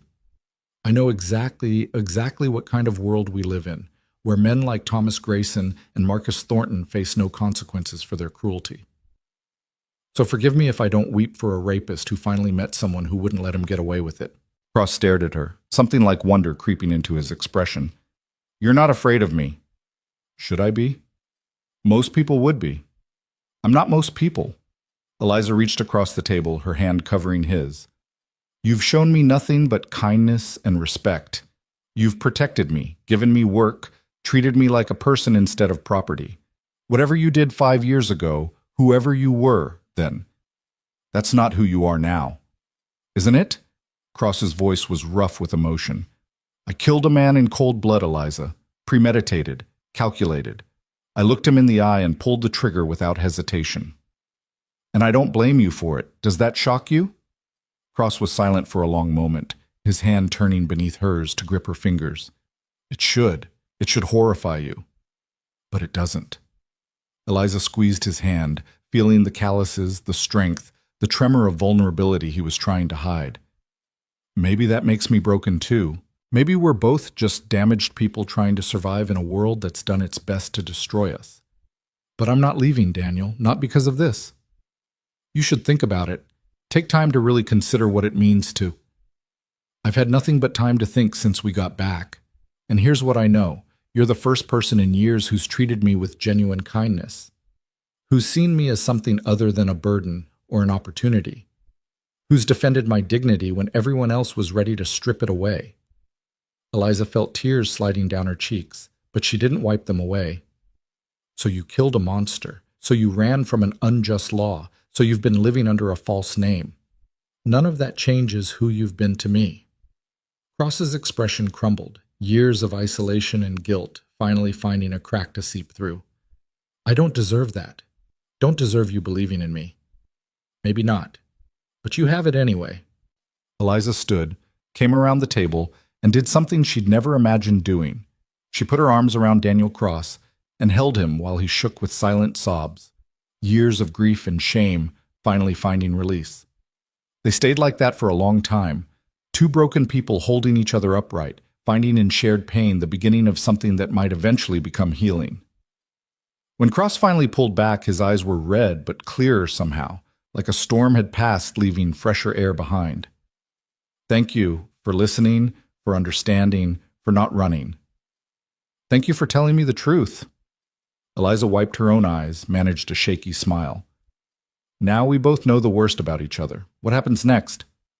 Cross considered the question seriously. I don't know. But whatever it is, we figure it out together. If you're willing. I'm willing. Eliza felt something shift in her chest, some locked door finally swinging open. We build something here. Something real, built on truth instead of pretty lies. Sound good? Sounds better than I deserve. Stop that. Stop acting like you're beyond redemption. Eliza's voice was firm. You made a choice to protect someone you loved. You've spent 5 years punishing yourself for it. Maybe it's time to let that go, to build something new. Cross looked at her for a long moment, and Eliza saw the exact moment he decided to try, to believe that maybe redemption was possible after all. All right, we build something new, together. They sealed it with nothing more than a handshake, but it felt more binding than any contract, any promise. This was partnership, freely chosen, built on the shakiest of foundations, but somehow stronger for it. That night, after a quiet supper and the evening chores, Eliza stood at her window watching the stars emerge in the vast desert sky. Somewhere out there, Thomas Grayson was nursing his wounds and his grudges. Frank and his friends were probably planning their next move. The good people of redemption were sharpening their tongues for weeks of gossip. But here, in this small room in a rancher's house, Eliza felt something she hadn't felt in years. Safe. Not because the danger was gone, but because she'd chosen to face it alongside someone who understood that survival sometimes meant making hard choices. She'd come west looking for a husband, for security, for someone to take care of her. Instead, she'd found a partner, a friend, and a fellow survivor who knew what it meant to carry scars both visible and hidden. It wasn't what she'd planned, but somehow, it was exactly what she needed. The days that followed Cross's confession settled into a new rhythm, different from before but somehow more solid. Truth had a way of doing that, Eliza discovered, stripping away pretense and leaving only what was real, what could bear weight. They worked side by side in an easier silence now, the secret that had stood between them gone, replaced by understanding that needed no words. A week after the confrontation in town, Eliza was hanging laundry when she noticed Cross watching her from the barn doorway. He'd been doing that lately, pausing in his work to observe her with an expression she couldn't quite decipher. Not desire exactly, but something equally intense. Recognition, maybe. Or gratitude. "Something on your mind?" she called out, pinning one of his shirts to the line. Cross crossed the yard, his boots kicking up small clouds of dust. "Been thinking about what you said, about building something new." And I want to make sure we're clear on what that means. He stopped a few feet away, close enough for conversation, but respecting the distance she still sometimes needed. You're not obligated to stay here, Eliza. You know that, right? You've got money saved now, could go anywhere you wanted. It was true. 5 weeks of work had accumulated into a small nest egg. Not enough for passage back east, but enough to start over somewhere if she chose. The thought had occurred to her more than once during sleepless nights, usually when the memories of Thomas's fists got too vivid or when the weight of frontier isolation pressed too heavy. I could, she agreed, shaking out another shirt, but I'm not going to. Why not? Eliza paused, considering the question seriously. Why was she staying in this harsh land with a man who'd killed another man, building a life from scraps and hope? Because for the first time in longer than I can remember, I feel like I'm choosing my own path, not following someone else's plan for me, not running from something terrible, just choosing. And I choose this. Cross's expression softened. Even knowing what I am, what I've done, especially knowing, Eliza met his eyes directly. You could have lied to me, Daniel. Could have kept your secrets. Let me think you were just some hermit rancher with a preference for solitude. But you told me the truth, even when it cost you. That matters more than what happened 5 years ago. He was quiet for a long moment, his gaze drifting to the distant mountains. Sarah used to say that shame only has power if you hide from it, that the things we're most afraid of showing people are usually the things that make us human. His voice roughened. Took me 5 years and a woman I barely know to understand what she meant. You know me well enough. Eliza returned to her laundry, the domestic task grounding her. We've lived in the same house for over a month, worked the same land, eaten the same meals. That's more than most married couples start with. The word hung in the air between them, married, and Eliza felt her face flush. She hadn't meant it that way, hadn't meant to imply anything, but Cross didn't seem uncomfortable, just thoughtful. That's true enough, he said finally, though most married couples don't start with quite so much baggage. Or quite so much honesty. Eliza managed a small smile. We've got that going for us, at least. Cross returned the smile, a rare expression that transformed his weathered face. That we do. Speaking of honesty, there's something else we should discuss. Eliza's stomach tightened reflexively, old fears stirring. What is it? Nothing bad, just practical. Cross pulled off his hat, turned it in his hands, a gesture she'd learned meant he was working through something difficult. Way things are now, you're my employee. That's legal, proper, protects you in certain ways, but it also leaves you vulnerable in others. If something happened to me, you'd have no claim to this place, no security. You'd be right back where you started. The observation sent a chill through her despite the afternoon heat. He was right, of course. She'd been so focused on day-to-day survival that she hadn't thought about the future, about what would happen if Cross died or decided to sell the ranch or simply changed his mind about her presence. What are you suggesting? She asked carefully. Marriage. The word came out flat, businesslike. Legal partnership. It would give you rights, protections, half ownership of everything here.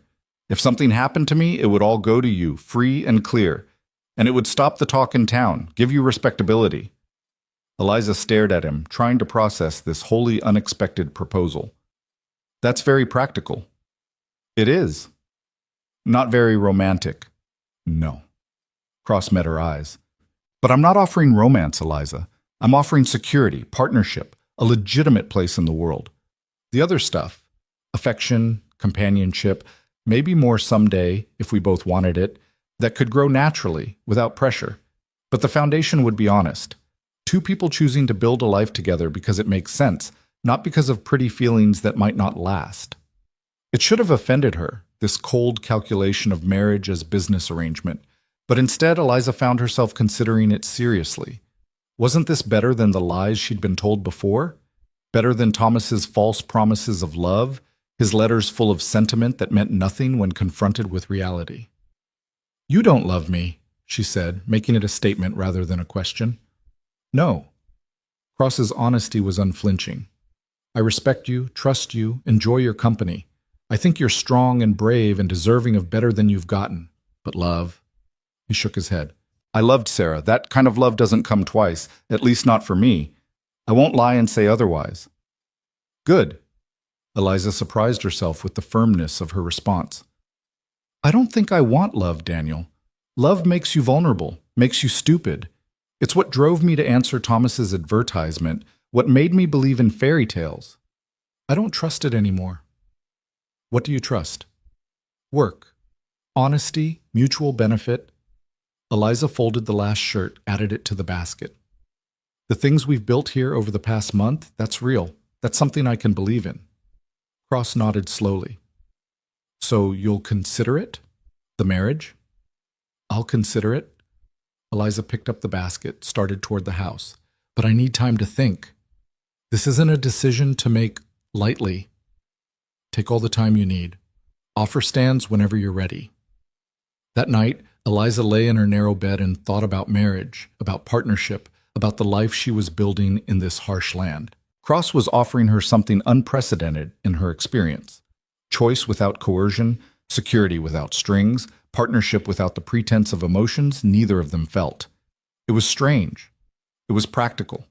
It was possibly the most honest offer anyone had ever made her. But was it enough? Could a marriage built on mutual benefit and respect survive without love?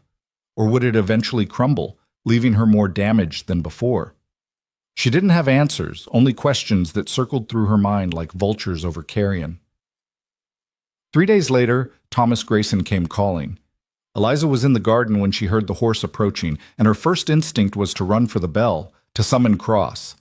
But something made her pause, made her stand her ground with dirt under her fingernails and the sun beating down on her shoulders. Thomas reined in his horse at the edge of the property, his face still showing traces of the beating Cross had given him. He didn't dismount, just sat there looking down at her with an expression of calculated cruelty. Heard some interesting news, he called out. Heard Cross propose to you. That true? Eliza's hands tightened around the weeding tool she held. My business is my own. See, I disagree. You entered into a contract with me, and as far as I'm concerned, that contract still stands. You're mine, legally and morally, and I won't have some murderer stealing what belongs to me. I never belonged to you. Eliza forced her voice to remain steady, despite the fear churning in her gut. Your letters promised one thing, your actions delivered another. Any contract between us was void the moment you raised your fist. Thomas's laugh was ugly. You really think a judge will see it that way? You're a woman, sweetheart. Women don't break contracts. They honor their obligations or face consequences. Is that a threat? It's a fact. Thomas leaned forward in his saddle, his eyes cold. You marry Cross, I'll contest it. I'll drag you both through legal hell until you're bankrupt and broken. Or you could come back to me, honor your original agreement, and we can forget this whole unfortunate episode. The audacity of it took Eliza's breath away. This man who'd beaten her, discarded her, publicly humiliated her, now expected her to return willingly to his control. The sheer entitlement was almost impressive. I'd rather die, she said simply. That can be arranged too. Thomas's smile was pure malice. Accidents happen out here. People disappear. The desert's full of unmarked graves. Before Eliza could respond, Cross's voice cut through the tension like a blade. You threatening my employee, Grayson? He emerged from the barn, rifle held casually in the crook of his arm. Not aimed, not threatening, just present. Thomas's horse danced nervously, sensing danger. Just having a conversation, Thomas said, but his voice had lost its certainty. About contracts and obligations. Conversation's over. Cross moved to stand beside Eliza, his presence solid and reassuring. You've got 10 seconds to ride off my property. After that, I stop being polite. This isn't finished, Cross. Yes, it is. You just don't know it yet. Cross's voice remained level, but there was steel beneath the calm. You come back here, you'll leave in a pine box. That clear enough for you? Thomas stared at them both for a long moment, his face twisted with impotent rage. Then he yanked his horse around and galloped away, dust rising in his wake. Eliza didn't realize she was shaking until Cross gently took the weeding tool from her white-knuckled grip. You all right? He threatened to kill me. I know, I heard. Cross set the rifle aside, his hand coming to rest lightly on her shoulder. He won't get the chance, I promise you that. You can't watch me every moment. No, but I can make sure he knows what the cost will be if he tries. Cross's expression was grim. And I can give you legal protection he can't touch. The marriage offer still stands, Eliza. You want that security? It's yours. Eliza looked at this man who'd appointed himself her protector, who offered partnership without demanding her soul in exchange, who stood between her and danger time and again without asking for gratitude or payment. She thought about Thomas's threats, about the vulnerability of her current position, about the reality of being a woman alone in a world that saw her as property to be owned or discarded. And she thought about the alternative, a legal partnership with someone who'd proven himself trustworthy, who asked nothing she wasn't willing to give, who offered honest security instead of false promises. "Yes," she said quietly. "I'll marry you." Cross's expression didn't change, but something in his eyes shifted. Relief, maybe, or satisfaction.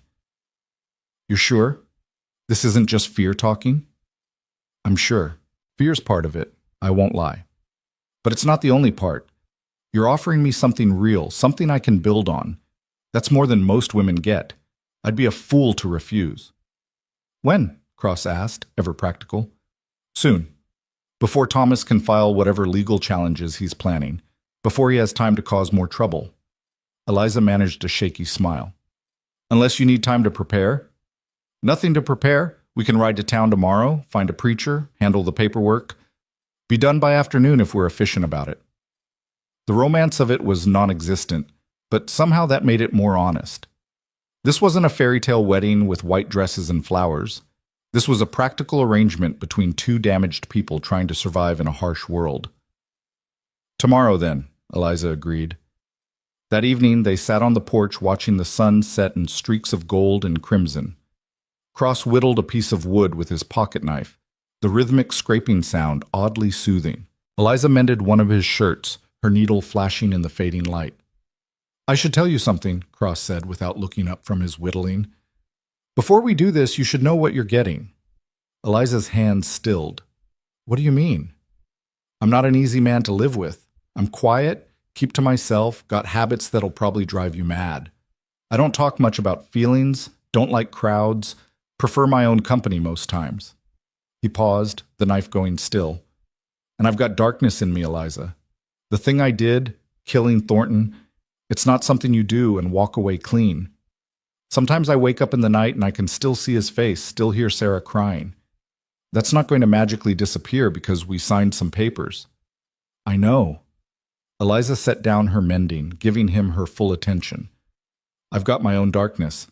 Thomas's fists might heal, but the fear doesn't go so easily. Sometimes I flinch at shadows, expect violence from harmless things. We're both carrying damage. That's what I'm saying. Marriage won't fix us." "I'm not asking to be fixed." Eliza's voice was steady, certain. "I'm asking for partnership, for someone to face the darkness with instead of alone. That's all." Cross looked at her then, really looked, and she saw the moment he understood that she meant it, that she wasn't expecting him to be perfect or whole, wasn't demanding he be something he couldn't be. "All right," he said softly. "Then we do this with eyes open, knowing exactly what we're getting into." "Eyes open," Eliza agreed. The next morning dawned clear and hot, the sun already fierce by the time they set out for redemption. Eliza wore her best dress, the gray one she'd arrived in, washed and mended until it was respectable, if not elegant. Cross wore clean clothes and had even trimmed his beard, the closest to formal he was likely to get. They rode in silence, the familiar landscape rolling past. Eliza found herself studying Cross's profile, this man who would become her husband before the day was done. His weathered face with its old scars and new bruises, the gray threading through his dark hair, the capable hands that had offered her help without demanding payment, that had defended her honor, that had killed a man to avenge the woman he loved. "Having second thoughts?" Cross asked, catching her staring. "No, just thinking." "About what?" "About how strange life is. A month ago I was on a stagecoach heading toward what I thought was my future. Now I'm riding toward a completely different one, and somehow it feels more right than anything that came before." Cross was quiet for a moment. "You know what Sarah used to say? That the best things in life come from the worst moments, if you're brave enough to keep living through them." She sounds like she was wise. She was. Too wise to die so young, too good to be destroyed by a monster. Cross's voice roughened. But she was right about finding good and bad. If she hadn't died, I wouldn't have come west. Wouldn't have been here when you needed someone. Maybe that's something, at least. Maybe some good came from all that pain. Eliza reached forward, her hand finding his where it rested on the saddle horn. He didn't pull away, just accepted the contact with the same quiet acceptance he brought to everything. Then let's make sure her wisdom wasn't wasted, Eliza said. Let's build something that honors both our ghosts, the woman you loved and the woman I was before Thomas destroyed her. Something real and honest and worth protecting. Deal, Cross said simply. Redemption was busy when they arrived, Saturday bringing folks in from surrounding ranches for supplies and socializing. Eliza felt the stares immediately, heard the whispers that followed them up the street. Cross ignored it all with practiced ease, guiding them directly to the small church at the end of town. Reverend Patterson was a lean man with kind eyes and a gentle manner. He listened to their request without judgment, though his eyebrows rose slightly when Cross explained they wanted to marry immediately. Marriage is a sacred commitment, he said carefully, not to be entered into lightly. Perhaps some counseling sessions first to ensure— We're sure, Cross interrupted. Got witnesses? Patterson looked between them, seeming to assess their determination. Whatever he saw must have satisfied him, because he nodded slowly. I'll need to fetch Mrs. Patterson and one other person. Wait here.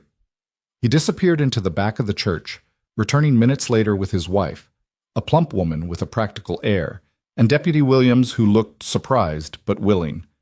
Heard you two might be heading this direction, Williams said to Cross. Guess the rumors were true. Guess they were. Cross turned to Eliza. Ready? She was, and she wasn't.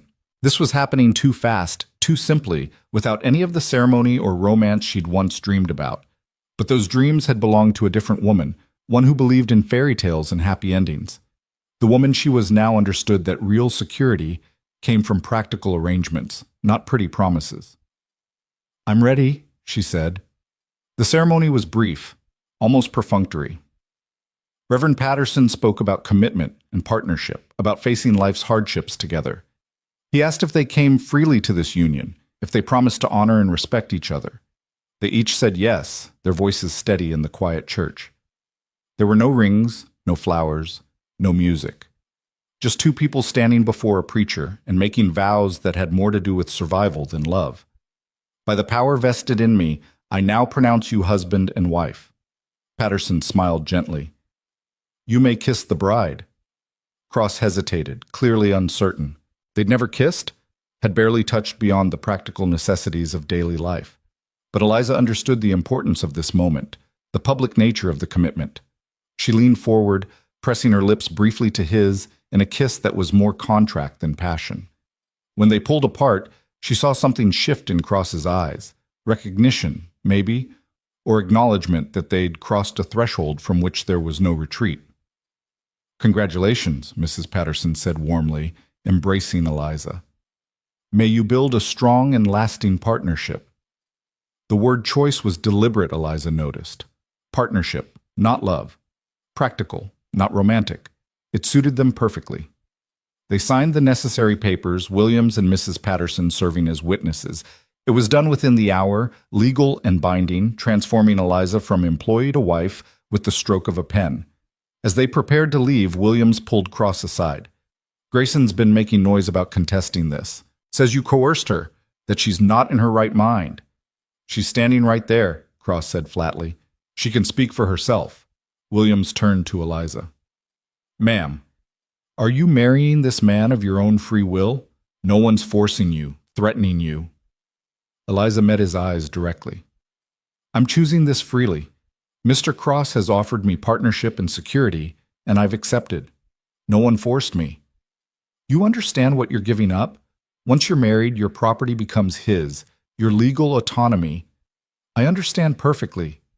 Eliza's voice was firm. And I understand that married to him, I have protections I don't have on my own. I understand that a woman alone in this territory has few options and less safety. I'm making the best choice available to me, Deputy. That should be enough. Williams studied her for a long moment, then nodded. I'll put it in my report that you seemed clear-headed and willing. Should be enough to shut Grayson down, at least legally. Thank you, Eliza said sincerely. They rode home in the afternoon heat, Eliza now legally Mrs. Daniel Cross. The name felt strange in her mind, borrowed rather than owned, but it came with protections, with security, with a place in the world that was hers by law rather than charity. When they reached the ranch, Cross helped her down and then stood there, clearly uncertain about what came next. The wedding was done, the papers signed, but the reality of what they'd committed to still needed navigating. So, Eliza said, breaking the awkward silence, what now? Now we live our lives same as before, I suppose. You keep your room, your privacy, your autonomy. Only difference is the legal paper saying you're my wife instead of my employee.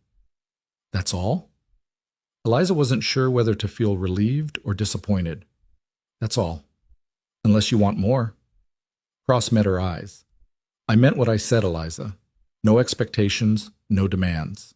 We build this at whatever pace feels right, let it grow naturally or not at all. You're not obligated to anything beyond what we already had. It was, Eliza realized, the most respectful thing anyone had ever said to her. Most men would have viewed the wedding as granting them rights, access, ownership. Cross viewed it as a legal formality that changed nothing about who they were to each other. Thank you, she said softly, for understanding, for not pushing. Nothing to thank me for. You're a person, not property. Marriage doesn't change that. They went about their evening routine, Cross tending the animals, Eliza preparing supper, both moving through familiar tasks. But something had shifted. Some invisible line crossed. They were partners now, legally bound, their futures intertwined whether they wanted it or not. That night, Eliza found a package on her bed. Inside was a simple steel ring, unadorned but beautifully made. A note in Cross's rough handwriting said simply, "Forged from steel from this land. Yours by right, not obligation. Wear it if you choose." Eliza held the ring to the lamplight, watching it catch the glow.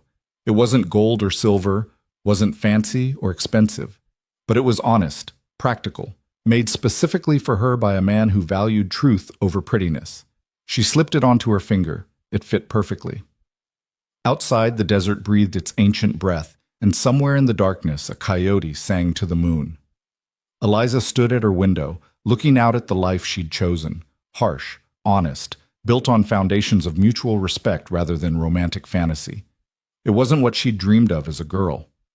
But it was real, and it was hers, and that was enough. The steel ring caught the morning light as Eliza worked the bread dough, her hands moving with practiced rhythm. 3 months had passed since the wedding, and the ring had become as familiar as her own heartbeat, a quiet weight that reminded her she belonged somewhere, to someone, even if that belonging was built on practical foundations rather than romantic dreams. Cross came in from the morning feeding, stamping dust from his boots. He paused when he saw the bread rising on the counter, 5 loaves instead of the usual 2. Expecting company? Mrs. Henderson mentioned the church social next week. Thought I'd contribute something. Eliza wiped flour from her hands. Unless you'd rather not attend. They'd been navigating this dance for months now. 2 people learning the shape of a shared life, testing boundaries, discovering what partnership meant when stripped of pretense. Cross had been true to his word, never pushing, never demanding more than she was willing to give. They lived as friendly roommates who happened to share a last name, building something that felt surprisingly stable even without the passion others might expect. We can go if you want, Cross said, pouring himself coffee. Folks have mostly stopped talking about us. Might be good to show our faces, prove we're not hiding. I'm not hiding. Eliza's voice carried an edge she hadn't intended. I'm just choosing not to subject myself to judgment from people who don't know the first thing about my life. Cross studied her over the rim of his cup. Something happened in town last week? She'd hoped he hadn't noticed her tension after the supply run, but Cross noticed everything. Mrs. Patterson made a comment about how marriage should be changing me, softening me, how a good wife blooms under her husband's care. Eliza's hands clenched.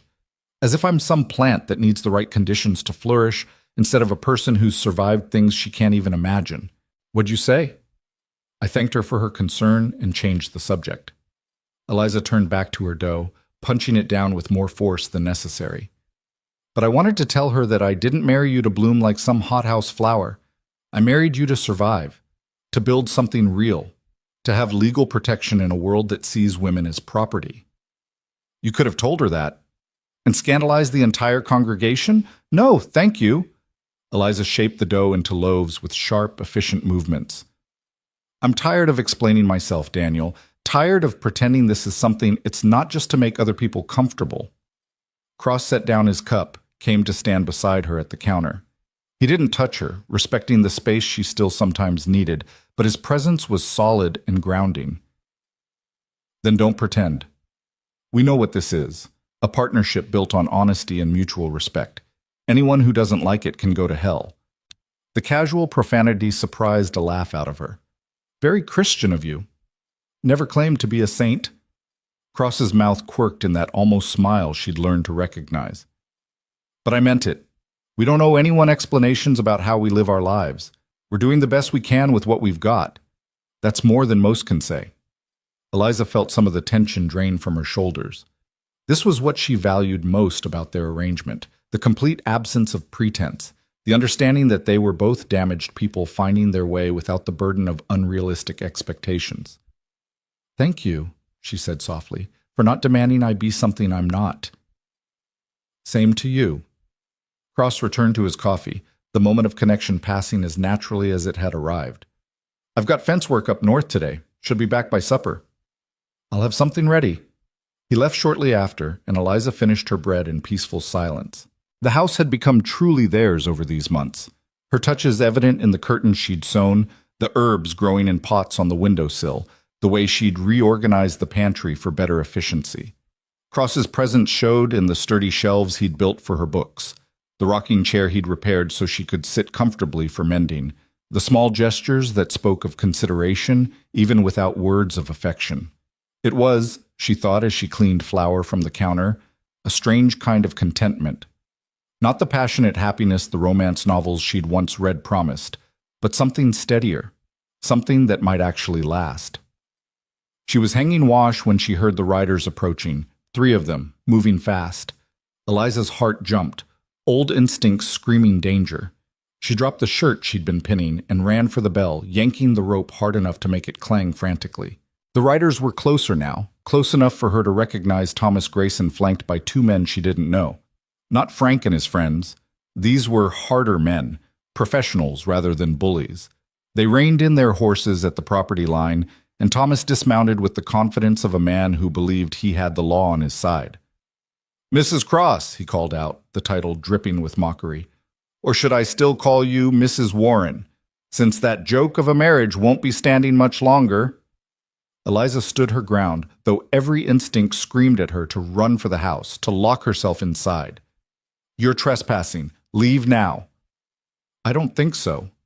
Thomas pulled papers from his jacket, waved them in her direction. "Got a court order here. Judge agreed that Cross coerced you into marriage, that you weren't in your right mind after the trauma I regrettably caused. Marriage is being annulled, and you're coming back where you belong." The audacity stole Eliza's breath. "That's insane. I married him willingly. Deputy Williams documented it." Williams documented what he was told to see. Thomas's smile was cruel. "But the judge reviewed the evidence. Your injuries, the rushed ceremony, Cross's criminal history. He agreed you needed protection from a dangerous man who took advantage of your vulnerable state. The only dangerous man here is you." Cross's voice cut through the yard like a whip crack. He emerged from the barn, rifle in hand, his expression carved from stone. "And you've got about 10 seconds to get off my property before I add another killing to my record." The 2 men flanking Thomas tensed, hands drifting toward their weapons. Eliza's stomach clenched with fear. This was going to turn violent, and someone was going to die. "You can't shoot us all, Cross," Thomas said, though his voice had lost some of its certainty. "And even if you could, you'd hang for it. The law's on my side this time." "The law?" Cross's laugh was bitter. "The same law that protected Marcus Thornton while he raped my wife? The same law that lets men like you beat women and call it discipline? That law? I've got a court order. I don't care if you've got a proclamation from God himself." Cross's voice dropped to something deadly calm. Eliza stays where she is. She chose to marry me, chose to build a life here, and no bought judge is going to change that. Thomas's face flushed with anger. He gestured to his hired men. Take her. We'll sort out the legalities later. The two men started forward, and everything happened at once. Cross raised the rifle, his finger tightening on the trigger. Eliza screamed a warning, and from the direction of town came the sound of multiple horses, moving fast. Deputy Williams arrived with 4 other men, all armed, all wearing badges. They positioned themselves between Thomas's men and the ranch house, guns drawn but not aimed. That's far enough, Grayson, Williams called out. Lower your weapons. Tell your men to stand down. I have a court order. Thomas brandished the papers again. You can't interfere with... That order's been suspended pending investigation. Williams rode closer, his expression grim. Funny thing happened this morning. Judge received an anonymous package containing letters. Your letters to Miss Warren before she was Mrs. Cross. Letters promising marriage, security, a home. Letters that directly contradict your claim that she came here fraudulently. Eliza's breath caught. The letters. She'd kept them, hidden in her room, unable to destroy the evidence of her own foolishness but unwilling to look at them. Someone must have found them, sent them to the authorities. She glanced at Cross and saw the slight tightening around his eyes that confirmed her suspicion. He'd done this, had searched her room and found the letters she'd been too ashamed to share, had used them to protect her even as it revealed the depths of her earlier naivety.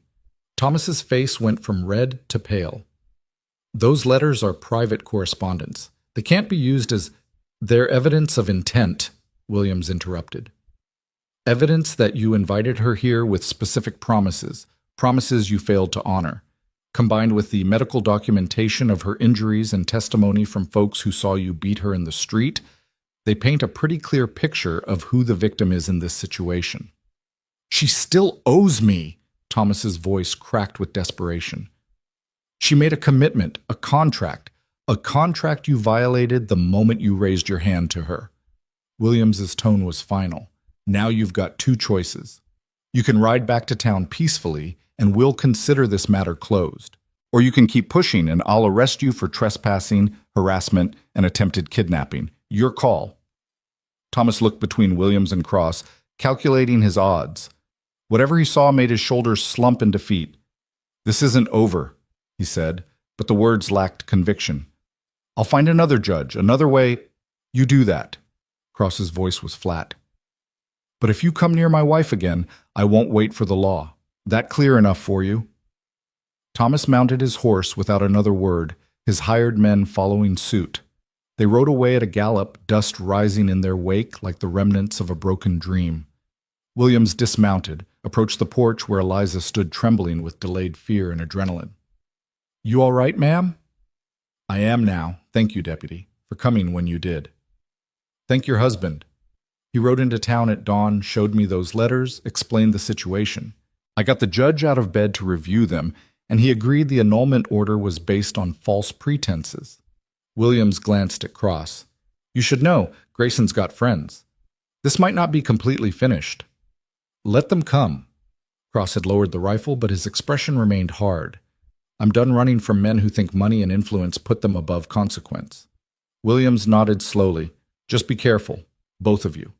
He tipped his hat to Eliza. Ma'am, you need anything, you know where to find me. After the deputy and his men left, silence settled over the ranch like dust. Eliza stood on the porch, her whole body shaking with reaction, trying to process how close they'd come to violence, to separation, to having her hard-won security ripped away. Cross approached slowly, giving her space to compose herself. You're angry, he observed, about the letters. You went through my things. I did. No apology, just acknowledgement. Needed evidence to counter Grayson's claims. Those letters were the proof we needed. You should have asked. Would you have given them to me? Cross met her eyes directly.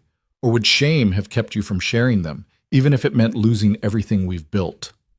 Eliza wanted to be angry, wanted to hold on to righteous indignation about her privacy being violated. But he was right. She would never have willingly shared those letters, would have let them stay hidden even if it cost her the protection of their marriage. I hate that you're right, she said finally. I know. Cross climbed the porch steps, stopped a careful distance away. But I wasn't going to let him take you. Not legally, not any other way. Whatever I had to do, whoever I had to become, he wasn't taking you. The fierceness in his voice startled her. This wasn't the calm, practical man she'd married. This was someone stripped down to raw emotion, someone who'd been prepared to kill rather than let her be dragged back into Thomas's control.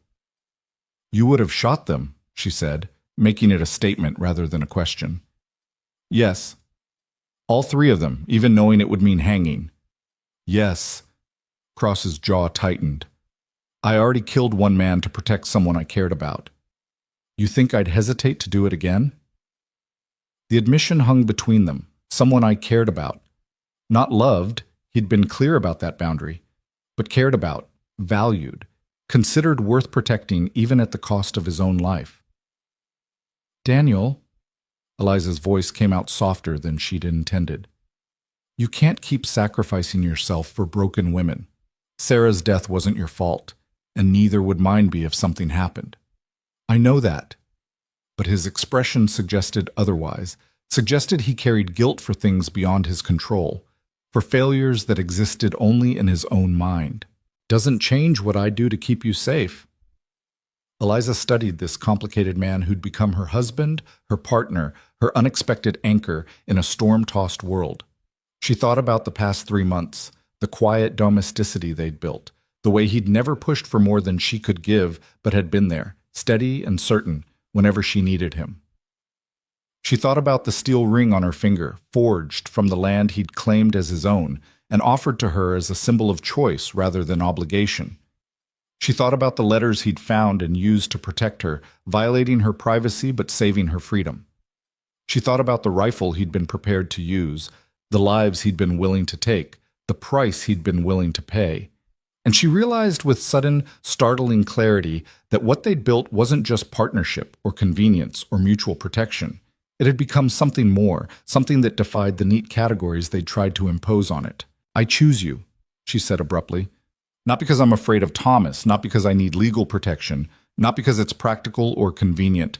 I choose you, Daniel Cross, because you're the first person in my entire life who's treated me like I matter, like my choices matter, like I'm worth protecting without demanding I surrender myself in payment. Cross went very still. Eliza said, "Let me finish."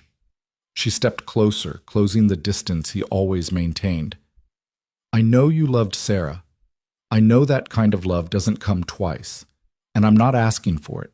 But what we have, this honest, practical, sometimes messy thing we've built, it's real. It's worth fighting for. And I want you to know that I'm not staying because I have nowhere else to go. I'm staying because this is where I want to be. For a long moment, Cross just looked at her, his weathered face showing emotions he usually kept locked away. Then he reached out, slowly, giving her time to retreat if she chose, and pulled her into an embrace that was careful but real. Eliza melted into it, her arms wrapping around his solid warmth, her face pressed against his chest where she could hear the steady thunder of his heartbeat. They stood like that for a long time, two broken people holding each other upright, finding in shared survival something that might not be love, but was precious nonetheless. I choose you too, Cross said finally, his voice rough. Not because you're Sarah's replacement. You're nothing like her, and that's not a criticism. You're fierce where she was gentle, practical where she was idealistic, scarred where she was innocent. But you're real, Eliza. You're here. And somehow, impossibly, you make this place feel like a home again. They pulled apart slowly, both slightly embarrassed by the depth of emotion they'd revealed. But something had shifted. Some wall crumbled. They were still the same people, still building a partnership on practical foundations. But now there was acknowledgement that those foundations supported something more than mere survival. So, Eliza said, trying to lighten the moment, what do we do now? Now? Cross glanced at the sun, calculating time. Now I finish that fence work, you finish your bread, and we go about our day same as always, except maybe with a bit more honesty about what we mean to each other. Sounds perfect. Eliza smiled, feeling lighter than she had in months. Absolutely perfect. The days that followed took on a different quality, colored by their new understanding. Cross still gave her space, still respected her autonomy, but there was more ease between them now. He'd sometimes brush her hand in passing, or she'd touch his shoulder when setting down his coffee, small gestures of affection that asked for nothing but gave comfort nonetheless. 2 weeks after the confrontation with Thomas, Cross came home from town with news. Grayson's leaving, selling his ranch, heading back east. Word is the scandal got too much for him. Turns out he had other women who'd answered his advertisements over the years. Some of them came forward after hearing about you, shared their own stories. He's finished here. Eliza felt a weight lift from her shoulders that she hadn't realized she'd been carrying. Good. He can't hurt anyone else now. No, he can't. Cross hesitated, then continued. There's something else. Judge wants to see us, official-like. Something about making the marriage permanent, removing any legal questions. They rode to town the next day, both dressed in their best clothes again, though this time the mood was different. Less desperate, more certain. Judge Morrison was an older man with keen eyes and a reputation for fairness. He reviewed their situation carefully, asked Eliza directly if she'd married willingly and wished to remain married. I do, she said clearly. This is my choice, made freely and maintained willingly. And you, Mr. Cross? You understand that this removes any grounds for future annulment, makes this marriage permanent in every legal sense? I understand. That's what we want. Cross's hand found Eliza's, squeezed gently. We're building a life together. We'd like the law to recognize that as real. The judge signed the papers that made their marriage incontestable, smiled as he handed them the documents. Then I wish you both well. May you find happiness in whatever form it takes for you. That night, Cross built a fire in the yard, and Eliza brought out the carpet bag she'd arrived with, the one containing Thomas's letters, along with the remnants of her old life. They fed them to the flames one by one, watching years of false promises and broken dreams turn to ash. Feels like an ending, Eliza observed as the last letter curled and blackened. Or a beginning. Cross poked at the fire with a stick, sending sparks spiraling into the night sky. We get to write our own story now, without being haunted by what came before. What kind of story do you think it'll be? Cross considered the question seriously. An honest one. Maybe not the romance people expect, but real. Two people who chose each other with eyes open, who built something solid from broken pieces. That's worth more than pretty words and empty promises. Eliza leaned against his shoulder, a gesture that would have been unthinkable months ago, but now felt natural. I like that story. Me too. They sat together as the fire burned low, watching the stars emerge one by one in the vast Arizona sky. The desert breathed its ancient breath around them, indifferent to human dramas but somehow comforting in its permanence. Weeks turned to months, and their life settled into rhythms that felt earned rather than imposed. Eliza expanded the garden, started teaching reading to children from neighboring ranches who had no school. Cross opened up slightly, allowing himself to trust that this good thing wouldn't be ripped away. They talked more, shared more, built a friendship underneath their partnership that made the practical aspects easier. One evening, as winter began to whisper promises of cold across the desert, Cross cleared his throat in that way Eliza had learned meant he was working up to something difficult. There's something I want to ask you, he said, and you're free to say no without it changing anything between us. Eliza set down her mending. What is it? I've been thinking about what we have, what we've built. It's good, Eliza. Better than I thought possible after Sarah died. And I was wondering, he paused, gathering words. I was wondering if you'd consider making this a real marriage. Not just legal papers and practical partnership, but something more. Sharing a room, a bed, a life in every sense. Eliza's breath caught. They'd maintained separate rooms since the wedding, honoring his original promise that she'd have her own space, her own autonomy. He was offering to change that, to move their partnership into territory that would make it indistinguishable from any other marriage. You don't have to answer now, Cross continued quickly. Take time to think about it. I just wanted you to know that I'm ready for more if you are. But if you're not, if this is as far as you want to go, that's fine too. We're good as we are. Eliza studied his face in the lamplight, seeing vulnerability there, seeing hope carefully tempered with the expectation of rejection. This man who'd killed to protect the woman he loved, who'd offered her sanctuary when she had nothing, who'd built a life with her on foundations of honesty rather than romance. He was asking if she wanted to choose him fully, completely, without the safety nets they'd carefully maintained. "I need to think about it," she said honestly. "Not because I don't want it, but because I want to be sure I'm choosing for the right reasons." Fair enough. Cross accepted her answer with the same quiet grace he brought to everything. No pressure, no timeline. Just wanted you to know the offer stands. That night, Eliza lay in her bed and thought about what Cross had asked. She thought about the fear that still sometimes woke her in the night, about the scars Thomas had left that went deeper than bruises. She thought about trust and vulnerability, about the difference between choosing something and having it demanded. And she thought about the steel ring on her finger, about the life they'd built through months of patient partnership, about the way Cross looked at her sometimes when he thought she wasn't watching, not with desire exactly, but with something that might eventually become love if given time and space to grow. 3 days later, she found him in the barn repairing tack. "Daniel, I have an answer for you." He set down the leather he'd been working, gave her his full attention. "All right." "Yes." The word came out steady, certain. "I want more. I want to share a room with you, to build a real marriage in every sense. Not because it's practical or expected, but because I trust you.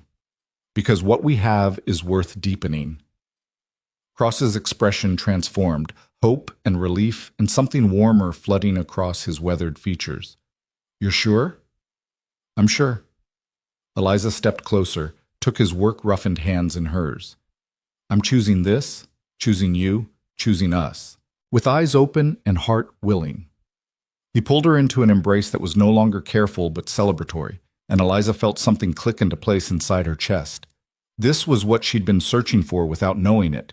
Not a grand passion or a fairy tale romance, but honest partnership with someone who valued her as an equal, who asked rather than demanded, who built with her rather than trying to shape her into something she wasn't.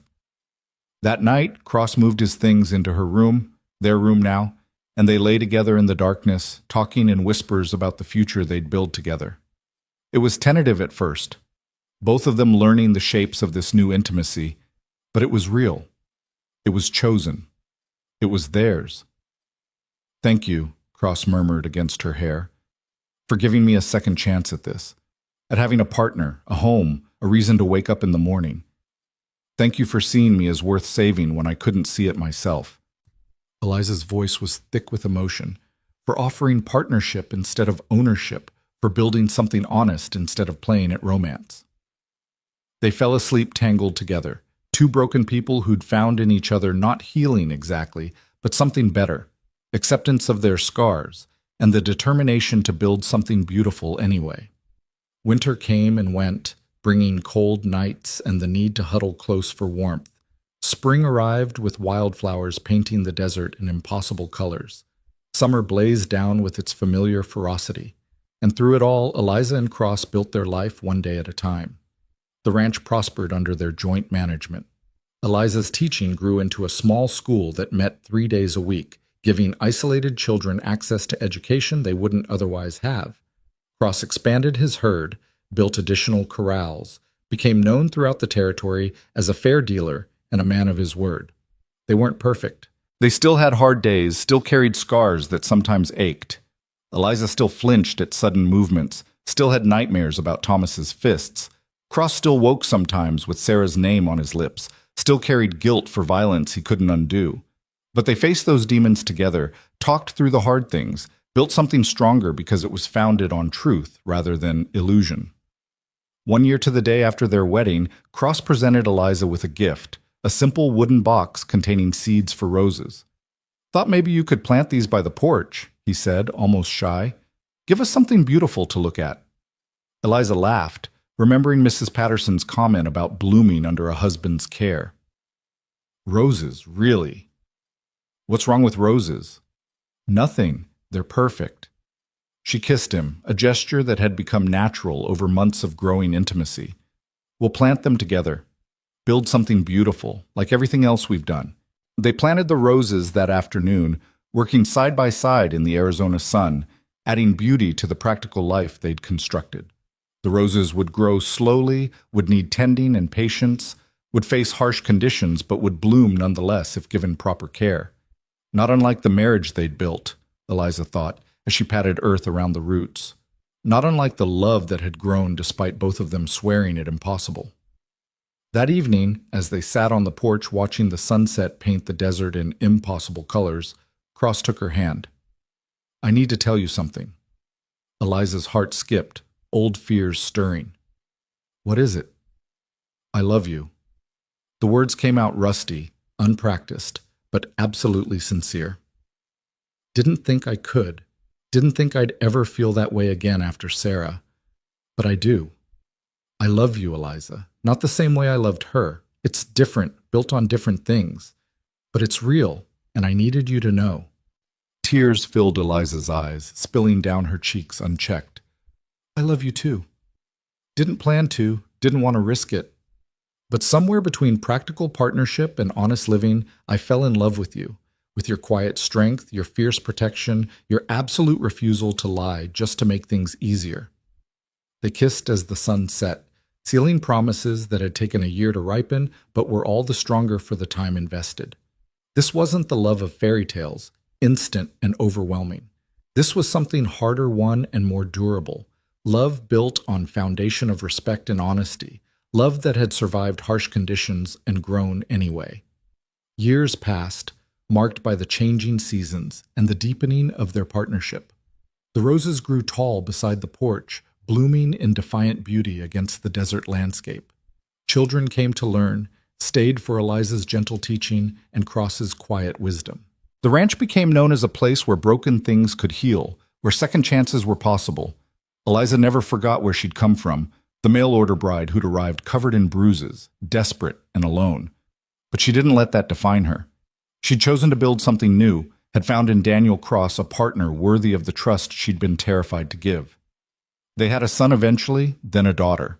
Raised them with the same honesty they'd brought to their own relationship, teaching them that love wasn't about pretty words, but about showing up, about choosing each other even when it was hard, about building something real from imperfect materials. On their 10th anniversary, Cross presented Eliza with another gift, this time a gold band to wear alongside the steel ring.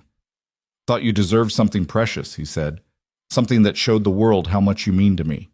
Eliza held the gold band to the light, admiring its simple beauty. But when she put it on, she kept the steel ring too, wearing both together. "The steel matters more," she explained, "because you gave it to me when I had nothing, when I was nobody special, when there was no reason to value me except that you chose to. The gold is beautiful, but the steel is honest. I need both." Cross pulled her close. This woman who'd become his second chance, his unexpected redemption. "Thank you for staying, for choosing this life, choosing me, even when neither of us was sure it would work. Thank you for asking me to come with you that day in redemption." Eliza leaned into his embrace, solid and sure after years of practice. "For seeing past the bruises to someone worth saving." "You saved yourself," Cross corrected gently. "I just gave you a safe place to do it." They stood together on their porch as the sun set over the Arizona desert, watching their children play in the yard, their roses blooming wild and beautiful. Their life spread out around them in all its messy, honest, hard-won glory. It wasn't the life Eliza had imagined as a girl dreaming of romance and happy endings. It was better. It was real. It was earned through choice and sustained through effort, built on foundations of truth rather than illusion. She'd come west looking for a husband and found a partner instead. She'd arrived broken and slowly put herself back together with patience and work and the steady support of a man who asked nothing but offered everything. The mail-order bride who'd stepped off that stagecoach covered in bruises was gone, transformed into someone stronger, someone who knew her own worth, someone who'd chosen her life rather than having it chosen for her. And the lonely rancher who'd asked, "You're coming with me," had found in her unlikely companion the chance to build something beautiful from the ashes of his past, to prove that second chances were possible, that love could grow even in the harshest conditions if tended with honesty and care. Together, they'd taken their broken pieces and built something whole. Not perfect, but real. Not easy, but worth every moment of struggle. Not what either of them had planned, but exactly what both of them needed. The desert wind whispered through the roses, carrying the scent of blooms and dust and home. And Eliza Warren Cross, standing beside her husband under the vast Arizona sky, knew with absolute certainty that she was exactly where she belonged. She'd come west to be saved, but instead she'd learned to save herself. She'd sought security in marriage, but found something far more valuable: the freedom to choose her own life, to build her own future, to write her own story with someone who valued her partnership above all else. It was enough. More than enough. It was everything.